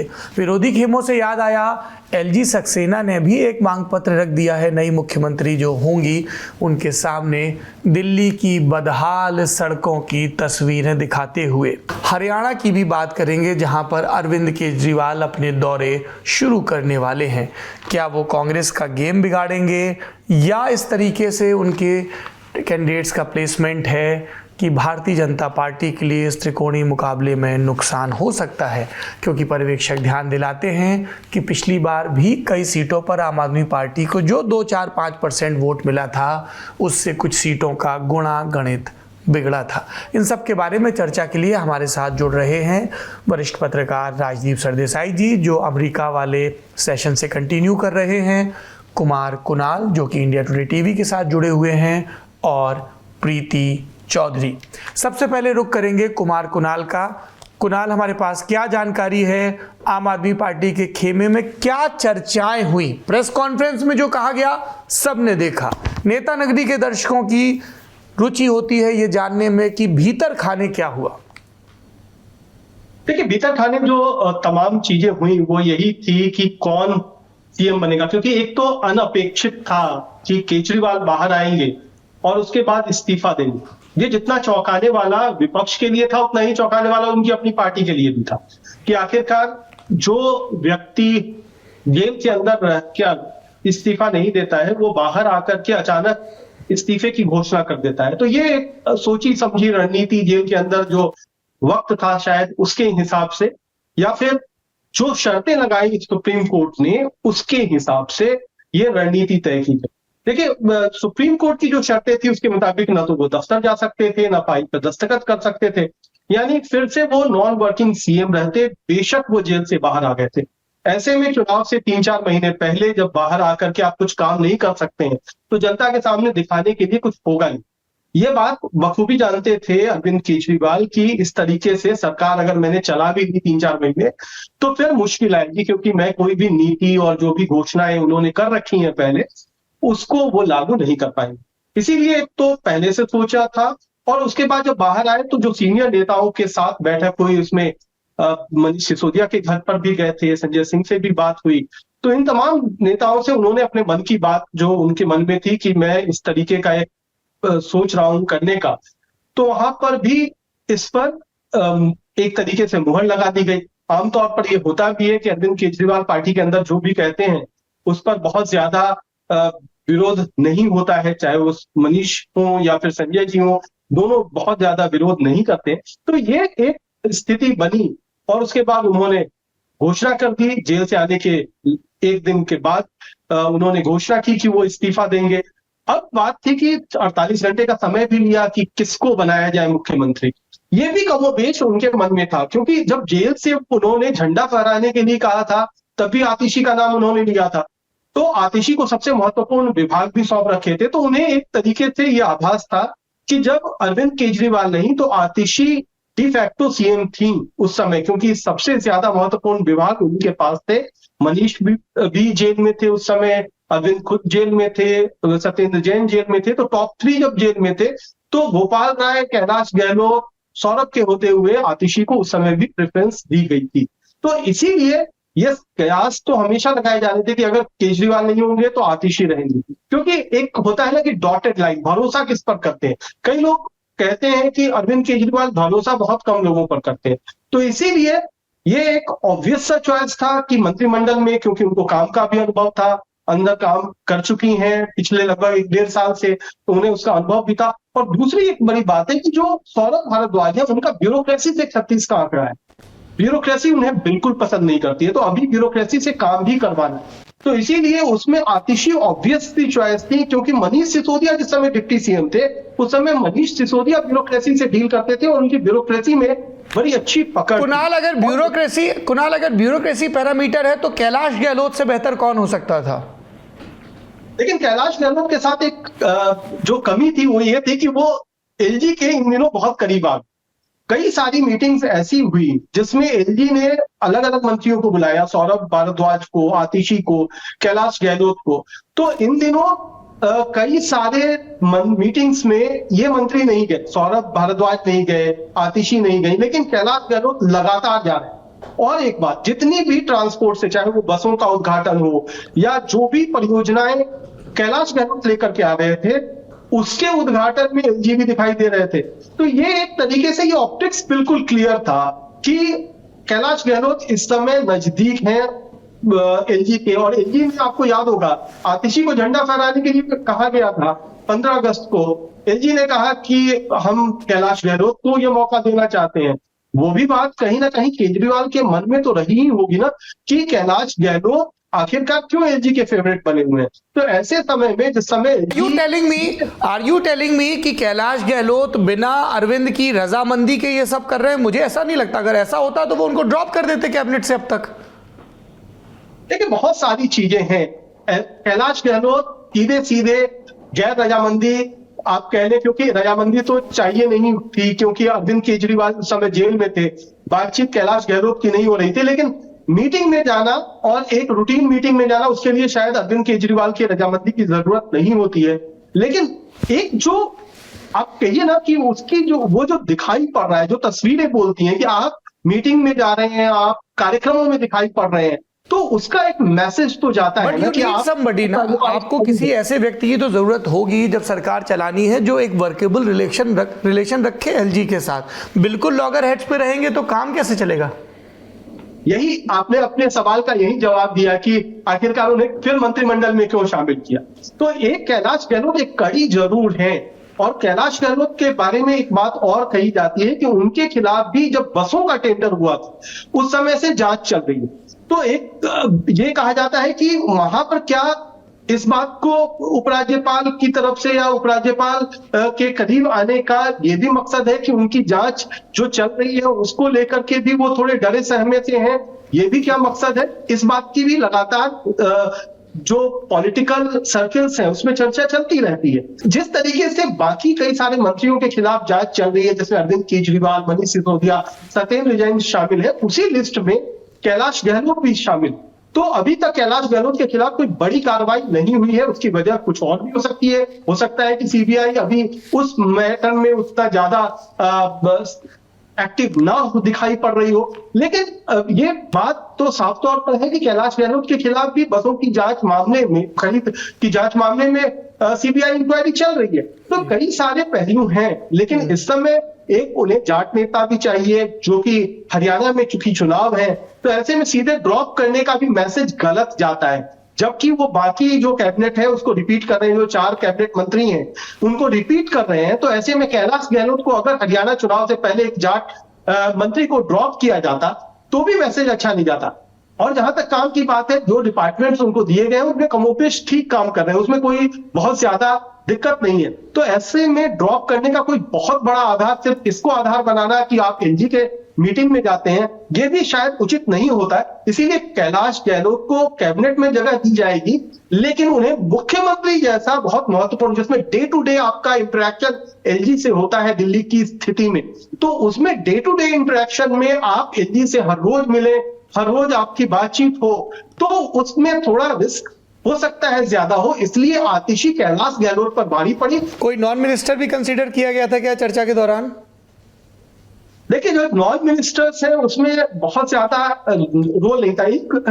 जो डिस्कशन था वो था कि क्या दलित कोई चेहरा लाया जा सकता है मुख्यमंत्री के तौर पर। उसमें 2 नाम चर्चा में आए। हालांकि ये आम आदमी पार्टी के जो सूत्र हैं वो कहते हैं कि ऐसी कोई चर्चा हुई नहीं थी, लेकिन जो हमें कुछ जानकारी मिली थी उसके हिसाब से राखी बिरलान, क्योंकि वो दलित भी हैं, महिला भी हैं, तो उनके भी नाम की चर्चा चल रही थी। साथ ही साथ कुलदीप कुमार के नाम की भी चर्चा थी, जो ईस्ट दिल्ली से चुनाव लड़े थे।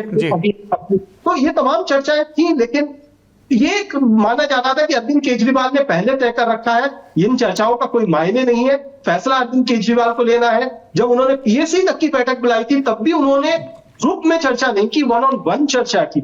यानी ये टटोलना जरूर चाह रहे थे अरविंद केजरीवाल की दूसरों के मन में क्या है, लेकिन शायद उनको पता था और उन्हीं को पता था कि उन्हें मुख्यमंत्री किसे बनना। राजदीप की तरफ रुख करें उससे पहले 4 सूचनाएं हैं जिनकी आप अपने तय व्याख्या कर सकते हैं। कैलाश गहलोत का हम विस्तार से जिक्र कर रहे थे, आतिशी पर आएंगे। पहली कि कैलाश गहलोत खुद राजनीति में आने से पहले एक नामी वकील रहे हैं और बहुत ही स्थापित लॉ फर्म है उनकी। दूसरा, सीबीआई का जिक्र आया, कैलाश गहलोत के फादर इन लॉ सीबीआई के डायरेक्टर रहे हैं। तीसरी बात, कैलाश गहलोत को लेके पार्टी के भीतर ही एक तबका है जो बहुत उनके मीडियाटिक राइज से सहज नहीं रहता है। वजह ये कि वो 2013 के दौर में आम आदमी पार्टी के साथ नहीं जुड़े थे, 2015 ऑनवर्ड्स जुड़े हैं और उसके बाद से लगातार अरविंद के विश्वास पात्र बने और कई महत्वपूर्ण महकमे मिले। और चौथा, आइडेंटिटी पॉलिटिक्स का मामला है जिसमें न सिर्फ दिल्ली बल्कि हरियाणा, वेस्टर्न यूपी और राजस्थान के भी बिंदु से वो आम आदमी पार्टी का सबसे बड़ा जाट चेहरा है। और एक ऐसा चेहरा भी, आतिशी भी उसी लीग में आती हैं, जो हिंदी और अंग्रेज़ी दोनों में कॉम्पिटेंट है और ड्राफ्टिंग का, कायदे कानूनों का उस्ताद है। बहरहाल राजदीप जी, आपकी बतौर पत्रकार, बतौर संपादक अरविंद केजरीवाल से लगातार कैमरे पर इंटरव्यू के वास्ते और ऑफ कैमरा चर्चा होती रहती है। अरविंद केजरीवाल की हालिया रणनीति क्या आपको नजर आ रही है और आतिशी के चुनाव के पीछे क्या फैक्टर्स रहे होंगे? मिस्टर सरदेसाई। देखिए, अंग्रेजी में, सौरभ भाई नमस्कार, अंग्रेजी में एक कहावत है, आप इसे हिंदी में मेरे लिए अनुवाद करेंगे तो बड़ा अच्छा होगा, virtue out of necessity. Arvind Kejriwal, आवश्यकता आविष्कार की जननी है। अरे वाह, आवश्यकता आविष्कार की जननी है। तो अरविंद केजरीवाल की कुछ हालत इसी तरह से हुई जब वो जेल से बाहर निकले।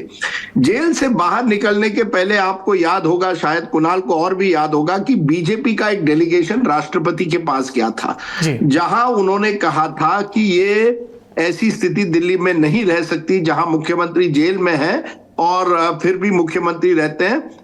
इस सरकार को बर्खास्त करके आपने प्रेसिडेंट्स रूल डिक्लेयर करना चाहिए।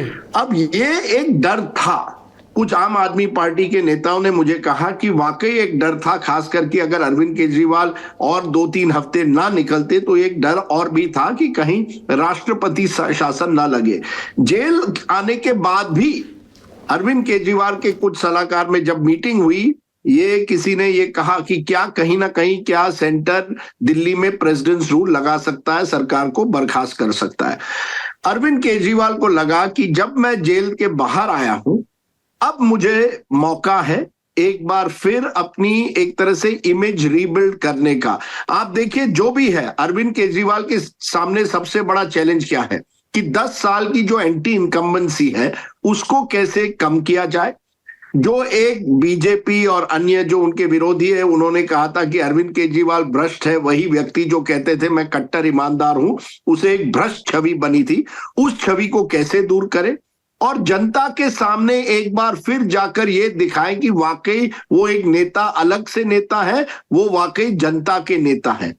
इन सब चीजों पर जब चर्चा हुई तब अरविंद केजरीवाल ने तय किया, और शायद ये जेल में ही उन्होंने तय किया था कि जब मैं बाहर आऊंगा, और जब खास करके जब आप बाहर आते हैं, जो जस्टिस भूया ने कहा कि सीबीआई जो है एक बंद तोता बन गया है, ये जब जो बयानबाजी हुई तो केजरीवाल जी को लगा कि ये एक मौका है जिसका मैं फायदा उठाकर एक बार फिर जनता के बीच जाकर चुनाव के पहले कम से कम जो एंटी इनकम्बेंसी है उसे थोड़ा कम करने की कोशिश करूं, अपनी छवि एक बार फिर लोगों के सामने रखूं कि मैं एक एंटी एस्टेब्लिशमेंट फिगर हूं, मैं कट्टर ईमानदार हूं और मैं एक तरह से एक बार फिर आम आदमी बन रहा हूं। इसी वजह से उन्होंने ये तय किया और ये भी कहा है कि वो बंगला छोड़ेंगे। मुझे जो जानकारी है, कुछ उनके जो सांसद है उन्होंने अपने घर उनको दिखाए हैं। संदीप पाठक एक उनके सांसद है, उन्होंने कहा आप हमारे एमपी फ्लैट्स में रह जाइए। किसी और ने भी कहा है कि आप हमारे एमपी फ्लैट में रह जाइए। तो अरविंद केजरीवाल को एक तरह से जो उन पर एक बड़ा क्रिटिसिज्म था, आरोप था कि आप इतने बड़े घर में रह रहे हैं, आप कहते हैं आप आम आदमी हैं, आपने शुरुआत में तो कहा था आप सरकारी फैसिलिटीज बिल्कुल नहीं लेंगे। ये सब के परिप्रेक्ष्य में उन्होंने तय किया कि चलिए मेरे रिजाइन होने से मुझे ज्यादा नुकसान इस समय नहीं होगा, ना सरकार कहीं ये कर पाएगी कि प्रेसिडेंट्स रूल लगाइए, क्योंकि जो मुख्यमंत्री हैं वो लेम डक हैं, वो फाइल साइन नहीं कर सकते हैं। ये सब जो आरोप लग रहे थे कि आप सरकार बर्खास्त करिए, वो भी नहीं होगा और मैं एक बार फिर जनता के बीच जा पाऊंगा। इसी वजह से उन्होंने रिजाइन करने का निर्णय लिया। अब आते हैं, आपका दूसरा सवाल था कि आतिशी को क्यों। देखिए बहुत कम लोग हैं जिन पर जैसे कुणाल ने भी कहा, जिन पर अरविंद का पूरा भरोसा है। उनमें से एक आतिशी है। आतिशी वो व्यक्ति है जिन्होंने कभी भी ऐसी कोई चीज नहीं की जिसमें आप कह सकते हैं कि उन्होंने केजरीवाल की बात ना मानी हो या केजरीवाल के एक वफादार सिपाही की तरह लोगों के सामने पेश नहीं आई हो। इसके साथ साथ महत्वपूर्ण विभाग भी उनके साथ थे, तो थोड़ा एक गवर्नेंस में कंटिन्यूटी हो सकता है जब मुख्यमंत्री वही व्यक्ति होता है जो कई डिपार्टमेंट्स हैंडल करता है। अरविंद केजरीवाल कई नेताओं को आम आदमी पार्टी के पूरी तरह से ट्रस्ट नहीं करते। And I think Arvind Kejriwal को एक तरह से, जैसे सभी मैं देखता हूं ज्यादातर नेता, एक इनसिक्योरिटी तो हमेशा होती है कि अगर मैं किसी को ये पद दूं मुख्यमंत्री पद का, तो क्या वो उसका फायदा उठाकर एक तरह से अपनी एक छवि बनाने की कोशिश करेंगे। आतिशी में उस तरह का उनमें कोई डर नहीं है। आतिशी जैसे मैंने कहा एक वफादार है, तो वफादारी एक, कंटिन्यूटी दो। थर्ड फैक्टर जो मैं समझता हूं, दो चीजें थी। जैसे कुणाल ने कहा एक दलित फैक्टर की चर्चा चल रही थी, लेकिन आतिशी महिला होने की वजह से केजरीवाल, देखिए वो जानते हैं आज की राजनीति में वुमेन वोट बैंक बहुत इंपॉर्टेंट है। मध्यम वर्गीय और वुमेन वोट बैंक दिल्ली में बहुत इंपॉर्टेंट है। उस वोट बैंक को कहीं ना कहीं रीच आउट करने के लिए आप कम से कम एक तो ये दिखा सकते हैं कि देखिए मैंने महिला को मुख्यमंत्री बनाया। महिला सशक्तिकरण की हम बात करते हैं, हम विमेन वोटर को एक तरह से लुभाने की कोशिश कर रहे हैं एक वुमेन को वहां लगाकर। तो ये भी एक फैक्टर आतिशी के फायदे में था। चौथा कि और कौन, आतिशी नहीं तो कौन। आपने गहलोत जी की बात की, मुझे नहीं लगता उस तरह का विश्वास अरविंद केजरीवाल में गहलोत जी में है जितना आतिशी में उनका है। गवर्नेंस के मुद्दे पर भी जो महत्वपूर्ण विभाग थे वो आतिशी के पास थे। बाकी आप किसको करेंगे?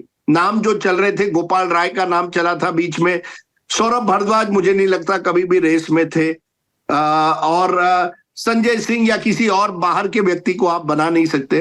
तो ऑप्शंस भी लिमिटेड थे। तो मुझे ऐसा लगता है उस लिमिटेड ऑप्शंस में अरविंद केजरीवाल ने तय किया है कि मैं आतिशी को बनाऊंगा ताकि वो सरकार संभाले। और महत्वपूर्ण बात है, और आज इसी हफ्ते रविवार को वो शुरू हो रहा है जनता की अदालत, जो मुझे कहा गया है कि हर हफ्ते खासकर की वीकेंड को दिल्ली के किसी एक क्षेत्र में अरविंद केजरीवाल एक जनता की अदालत अब शुरू करेंगे। जनता के बीच जाकर जनता के प्रश्न लेकर एक तरह से, जैसे मैंने कहा, अपनी इमेज एक बार फिर वही बनाए कि I am the people's leader, common man leader, मैं आम आदमी हूं, मैं आपके सवाल ले रहा हूं। यानी आपके पास 4 महीने हैं, एक तरह से 4 months, डू और डाई, करो या मरो की स्थिति आ गई है। हरियाणा पर उनका इतना जोर नहीं रहेगा, हालांकि वो आज ही जा रहे हैं हरियाणा अपनी पहली कैंपेन रैली के, लेकिन जो मुझे कहा गया है उनका पूरा फोकस अगले 4 महीनों में दिल्ली के ये जनता की अदालतों पर रहेगा, जहां वो जनता से मिलेंगे, उनके सवाल लेंगे। तो एक सिस्टम उन्होंने बना दिया है जिसमें आतिशी हैंडल्स गवर्नमेंट इश्यूज और under of course direction of mister Kejriwal, and mister Kejriwal becomes once again tries to become, कोशिश करते हैं जनता के बीच जाना। आसान नहीं होगा, ये जानिए। जितना 2014 में जब उन्होंने रेजिग्नेशन दिया था माहौल बिल्कुल अलग था। तब वो एंटी एस्टेब्लिशमेंट लीडर माने जाते थे। जो मुद्दा भी उन्होंने उठाया था लोकपाल का, वो मुद्दा लोगों के बीच में वो एक तरह से कह रहे थे मैं भ्रष्टाचार के खिलाफ लड़ाई लड़ रहा हूं। अब वही मुद्दा क्या उतनी आसानी से वो जनता के सामने ले पाएंगे, इस पर बहुत बड़ा सवाल है। लेकिन अरविंद केजरीवाल उन नेताओं में है जो सूझबूझकर अपनी राजनीति करते हैं, और इसी तरह से मुझे लगता है अगले 4 महीनों में वो कोशिश तो करेंगे अपनी वो जो इमेज जो दिल्ली लिकर पॉलिसी एलिज स्कैम के बाद कमजोर हुई है उसे एक बार कैसे बरकरार करें। So that is the interesting thing about Arvind Kejriwal की वो एक तरह से ही this is a do or die fight now for him. शुक्रिया राजदीप जी। मैंने एक लास्ट मैंने किसी से कहा कि क्या आप कह रहे हैं वो आम आदमी पार्टी के नेता फिर बनना चाहते, क्या उसी वैगन आर में वो चलेंगे जो एक जमाने में चलते थे? उन्होंने कहा नहीं वैगन आर नहीं होगी, सिक्योरिटी तो रखनी पड़ेगी। अब वो मुख्यमंत्री भी रहे, उनके बहुत विरोधी हैं, लेकिन वो जो एक तरह से ताम झाम था वो अब आप कम देखेंगे अगले 4 महीनों में। और ये भी उन्हें देखना होगा दिल्ली के चुनाव से फारिग होकर कि पंजाब में हालात क्या हैं। सब कुछ ठीक नहीं चल रहा है, मंत्रियों के बीच सिरफुटव्वल है, भ्रष्टाचार के आरोप लग रहे हैं और ग्रिप कमजोर हो रही है। और रही बची कसर, अगर उन्हें कोई प्रमाण चाहिए था तो लोकसभा के नतीजे उठाकर देख लें। पंजाब वो राज्य है जहां कांग्रेस चुकी नहीं है और जहां पे वो जिस वेव से आए थे उसी वेव से जा भी सकते हैं। जी नहीं सौरभ भाई, इसी वजह से Delhi becomes do or die. Punjab में आपकी स्थिति धीरे धीरे कमजोर हो रही है जी। हरियाणा जिसमें 2-3 साल पहले आपको लगा था आप एक्सपैंड कर पाएंगे, आज कांग्रेस नंबर 1 पार्टी बनकर आ रही है और आप पीछे रह गए हैं। तो आपके लिए ये डू और डाई बैटल होता है, क्योंकि अगर आप दिल्ली हारते हैं जी तो फिर आपके पास रहता क्या है? बार बार हरियाणा का जिक्र हो रहा है। अब रुक करते हैं प्रीति चौधरी का, उनसे समझते हैं दिल्ली के हालात, आतिशी का चुनाव और हरियाणा में स्थिति क्या है। तो सौरभ, सबसे पहले एक यही सवाल है कि ऐसा क्या है कि आतिशी औरों से रेस में आगे रही, क्या क्वालिटी है आतिशी में और आतिशी को क्यों पिक किया गया? अब जो वो 24 आवर्स लगा लीजिए या लास्ट 48 आवर्स लगा लीजिए या लास्ट के 2 घंटे लगा लीजिए जिसमें बॉल आतिशी की तरफ क्यों स्विंग हुई इतनी ज़्यादा, क्योंकि नंबर 1 अगर आप देखें जब पीएससी की मीट हुई थी तब 1-on-1 चर्चा हुई। बहुत सारे नेता पीएससी में थे जिन्होंने, और मैं बताती हूँ जो आतिशी के साथ थे, मनीष सिसोदिया, दुर्गेश पाठक, 2 मेंबर थे पीएससी में जिन्होंने साफ बोला था कि देखिए हमको आतिशी को ही पिक करना चाहिए, 14 पोर्टफोलियो उनके पास हैं। और सबसे बड़ी बात, अगर हम एडमिनिस्ट्रेशन की बात करें तो वो बिल्कुल फिट बैठती हैं। और दिल्ली में एक ऐसा वो राज्य है जहां पर ब्यूरोक्रेसी की वर्किंग समझना, इवन सरकार की वर्किंग से समझना ज़्यादा है, और आतिशी में ये बहुत बड़ी खूबी है। अगर एक आप देख लें पूरे जो कैबिनेट मिनिस्टर्स में एक मंत्री हो जो जानती हैं, जो ब्यूरोक्रेट्स हैं नाम से, जो कैसे वो काम करते हैं, उनसे कैसे काम करवाना और उनसे काम कैसे करवाना बावजूद जब आप जानते हैं वो कितने वेल इंट्रेंच्ड हैं एलजी के ऑफिस से तो ये सब माइंड में रखते हुए आतिशी का चुनाव हुआ। पर जो मैं आपको कह रही थी, ऐसे कुछ नेता थे और काफ़ी सीनियर नेता थे जो नहीं चाह रहे थे कि आतिशी को जिम्मा दिया जाए इंटरिम चीफ मिनिस्टर या केयर टेकर चीफ मिनिस्टर का। उन्होंने पीएससी में भी मतलब ये नहीं बोला कि आतिशी को ना पिक किए, पर उन्होंने और नाम दिए कि ये एक एडमिनिस्ट्रेटिव नहीं पॉलिटिकल डिसीजन होना चाहिए, ये कह के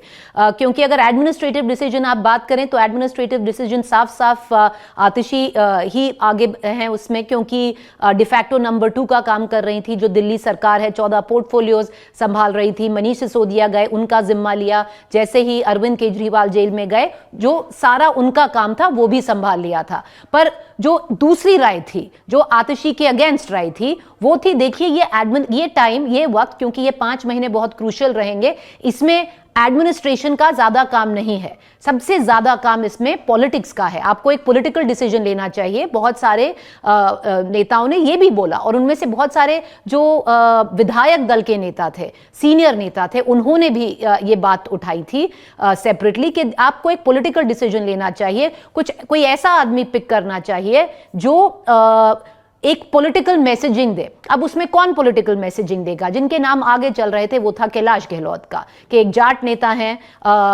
हरियाणा के वक्त में थोड़ी मैसेजिंग हो जाएगी हरियाणा में, और सबसे इंपॉर्टेंट जो आउटर दिल्ली का एरिया है वहां पर जो जाट डोमिनेटेड विलेजेस हैं, जब हरियाणा का चुनाव आएगा तो आप वो कंसोलिडेट कर पाएंगे, क्योंकि पकड़ थोड़ी वीक हो रही है, ये आर्ग्यूमेंट्स थे। तो कैलाश गहलोत का नाम भी चला। इंटरनली क्या सोच थी?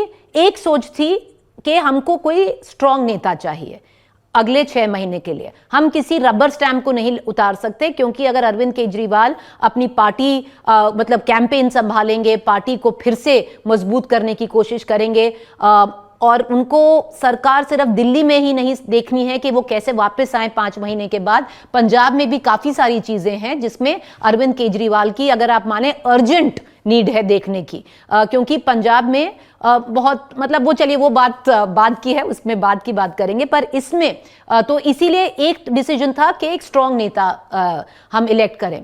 अब पीएसी में एक और बात हुई, जब सबके सब इकट्ठे आए तो अरविंद केजरीवाल ने उनसे एक ये बात भी बोली कि देखिए, जरूरी नहीं है कि हमको कोई विधायक दल का नेता ही तय करना है, ऐसा नहीं है कि कोई कैबिनेट मिनिस्टर को ही लेना है, बाहर से भी ला सकते हैं। अगर आपको लगता है कि कोई और आम आदमी पार्टी का नेता, मान लीजिए जैसे राघव चड्ढा, संजय सिंह, जो विधायक दल में नहीं है दिल्ली के, अगर आपको वो स्ट्रांग लगता है आप उनका नाम भी ले सकते हैं। बातचीत सब पूरे तौर हुई। आखिरी जब जैसे जैसे निर्णय क्लोज आया, 2 नाम फाइनलाइज हुए, 2 नाम रनिंग में थे। एक था आतिशी का नाम, दूसरा था ये कैलाश गहलोत का नाम। मुझे क्या लगता है इनमें से आतिशी क्यों आगे निकल गई? एक तो देखिए हमने डिस्कस कर ही लिया सौरभ कि ऑब्वियस बात है, एडमिनिस्ट्रेटिव एक्सपीरियंस है आतिशी के पास, और बहुत बढ़िया एडमिनिस्ट्रेटिव एक्सपीरियंस है, ब्यूरोक्रेसी से वर्क कर सकती हैं, नाम तक जानती हैं बहुतों का। पर सबसे बड़ा फैक्टर क्या रहा है? वो रहा है लॉयल्टी फैक्टर, ट्रस्ट फैक्टर, और इसमें आतिशी आगे निकल गई। अगर आप खुद याद करें, एक वक्त था जब लोकसभा के चुनाव हो रहे थे और उस वक्त एक रूमर बहुत स्ट्रांग जोर पकड़ रहा था कि शायद कैलाश गहलोत यहां से पार्टी से निकल के बीजेपी जा सकते हैं।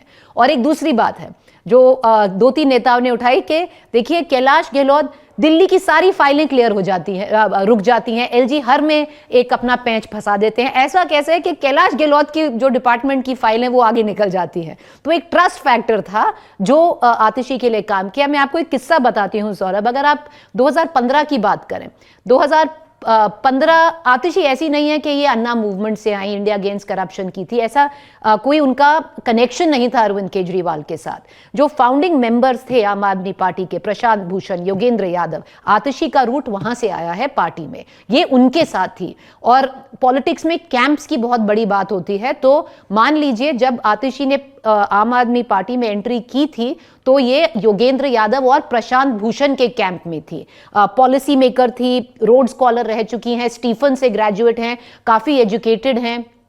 तो और ये जो पूरा ये लॉबी थी, ये उनका पार्ट था। अब उस वक्त अगर आपको याद है, एक बगावत कह लीजिए, रेबेलियन कह लीजिए, पर एक ऐसा कगार पर आम आदमी पार्टी आ गई कि उनके दोनों फाउंडिंग मेंबर्स को एक्सपेल कर दिया गया। योगेंद्र यादव और प्रशांत भूषण को 2015 में एक्सपेल किया था। उस वक्त सबसे बड़ा एक कहते हैं ना क्वेश्चन मार्क, वो तय हो गया था कि आतिशी का फ्यूचर क्या होगा, क्योंकि आतिशी उनके साथ थी।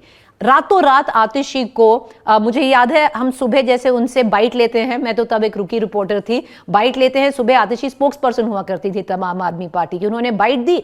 अगले दिन हम फिर गए और हमने देखा कि आतिशी का नाम काट दिया गया है, आतिशी अब स्पोक्स पर्सन नहीं रहेंगी।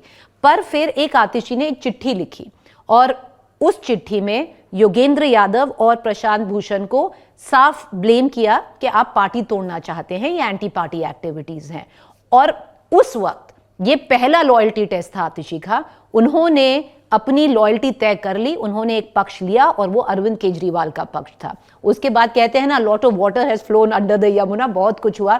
फिर आतिशी आई एडवाइजर के तौर पर एजुकेशन मिनिस्ट्री में, मनीष सिसोदिया में बहुत बेहतरीन काम किया उन्होंने। जो मनीष सिसोदिया का विजन था उसमें से एक बहुत बड़ा योगदान जो दिल्ली के स्कूल में है वो आतिशी का है, ये कोई इस दो राय नहीं है। और उन्होंने ये जब मनीष सिसोदिया के साथ बैठकर बहुत एक बारीकी से जो पॉलिसी वर्क है, कैसे स्कूल्स को अपलिफ्ट किया जाए, ये एक कहते हैं one of the brains behind the Delhi school revolution Atishi का है। तो एक बहुत बड़ा प्लस पॉइंट ये था। इन्होंने फिर धीरे धीरे सारा मनीष सिसोदिया का काम संभाला और अब जैसे आई हैं। और अरविंद केजरीवाल, एक वक्त ये भी बहुत जम के रूमर चला था कि शायद आतिशी क्लोज नहीं है अरविंद केजरीवाल के, उनको पसंद नहीं आ रही हैं।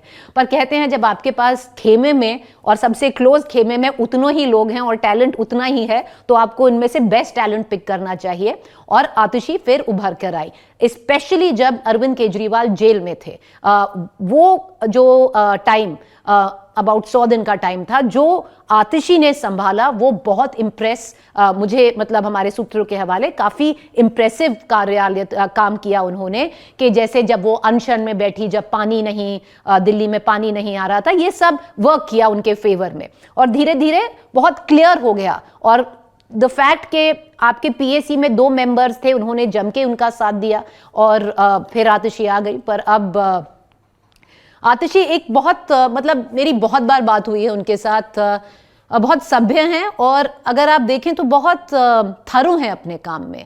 आपको वो एक ऐसी नेता हैं, बहुत कम ऐसे होते हैं कि उनको पता है कि उनकी फाइल में क्या है, फाइल ऐसे नहीं जाती, उनको सब पता है कि कौन क्या काम कर रहा है और किस, मतलब अकाउंटेबिलिटी अगर वो सबसे बेहतर उनके वो लेती हैं, बहुत बहुत थरो हैं। उनके डिपार्टमेंट में बहुत लोग हैं जो उनके साथ जुड़े हुए उनके साथ काम करते हैं। और सबसे पहले अगर आप उनसे बात करेंगे तो अगर जैसे कम्युनिकेशन डिपार्टमेंट हो गया, वो संभालती हैं, अगर पहले वो बात करेंगे सबसे पहले वो मतलब इतना थरो वो काम होगा, क्योंकि उनको पता है अगर थोड़ी सी भी चूक रह गई तो पकड़ी जाएगी। तो ये सब हैं। पर देखिए अब दिल्ली की तीसरी मुख्यमंत्री और मुझे लगता है अब भारत की दूसरी मुख्यमंत्री इस वक्त अब ममता बनर्जी के बाद सबसे पढ़ी लिखी मुख्यमंत्री आतिशी रही हैं। अब देखते हैं कि 5 महीने कैसे गुजरते हैं। सबसे बड़ा चैलेंज उनके सामने, एक और रीजन क्या है, एक फाइल है, बाकी सारी फाइलें आप एक तरफ कर दीजिए, एक फाइल है जो अरविंद केजरीवाल को और आम आदमी पार्टी को क्लियर करानी है, और वो फाइल है जो डायरेक्ट कैश ट्रांसफर है, जो चुनाव के लिए एक बहुत बड़ा प्रॉमिस है अरविंद केजरीवाल का। वो फाइल आतिशी को क्लियर करानी है और वो ब्यूरोक्रेसी के थ्रू ही होगी। तो एक ये सबसे बड़ा जो उनके लिए अगर टेस्ट कह लीजिए या उनका काम कह लीजिए, अब वो होगा। और एलजी से तो आए दिन मतलब जो चलता रहता है वो तो चलता ही रहेगा। देखिए, मुझे नहीं लगता कि अरविंद केजरीवाल खुद को भी लग रहा होगा कि हरियाणा में आम आदमी पार्टी का बहुत बड़ा असर रहेगा, क्योंकि इस वक्त हरियाणा इतना इंटेंसली बाइपोलर चुनाव हो रहा है कि कांग्रेस और बीजेपी में ही ये फाइट है, और ये अरविंद केजरीवाल और आम आदमी पार्टी को बखूब पता है। उनका पहला ऑप्शन हमेशा से अलायंस था, अब अलायंस नहीं हो पाया, उनको अपने कैंडिडेट उतारने पड़े। उनकी बेस्ट बेट जो आम आदमी पार्टी की है इस वक्त, अपने नेताओं से ज़्यादा जो खड़े हुए हैं, जो कहते हैं जो रेबेल हैं या जिनको टिकट नहीं मिली है, जो बीजेपी से जिनको टिकट नहीं मिली, जिनको कांग्रेस से टिकट नहीं मिली, जो दिग्गज नेता हैं उनको जो टिकट दी गई है वो उनके लिए स्ट्रांग हो सकते हैं। पर अगर 1 या 2 सीट भी आ गई आम आदमी पार्टी की, मुझे लगता है उनको भी थोड़ी खुशी भी नहीं, थोड़ा सरप्राइज भी होगा। आज का नेता नगरी यहीं पर समाप्त होता है। आपको ये बातचीत कैसी लगी कमेंट बॉक्स में ज़रूर बताइए। संवाद का सिलसिला चलता रहे बिना गाली गलौज के। ये बात आपसे ज़्यादा अपने नेताओं से कह रहा हूँ। पक्ष कोई भी हो, कहने का तरीका दुरुस्त रहे तो बात दूर तलक जाती है। शुक्रिया।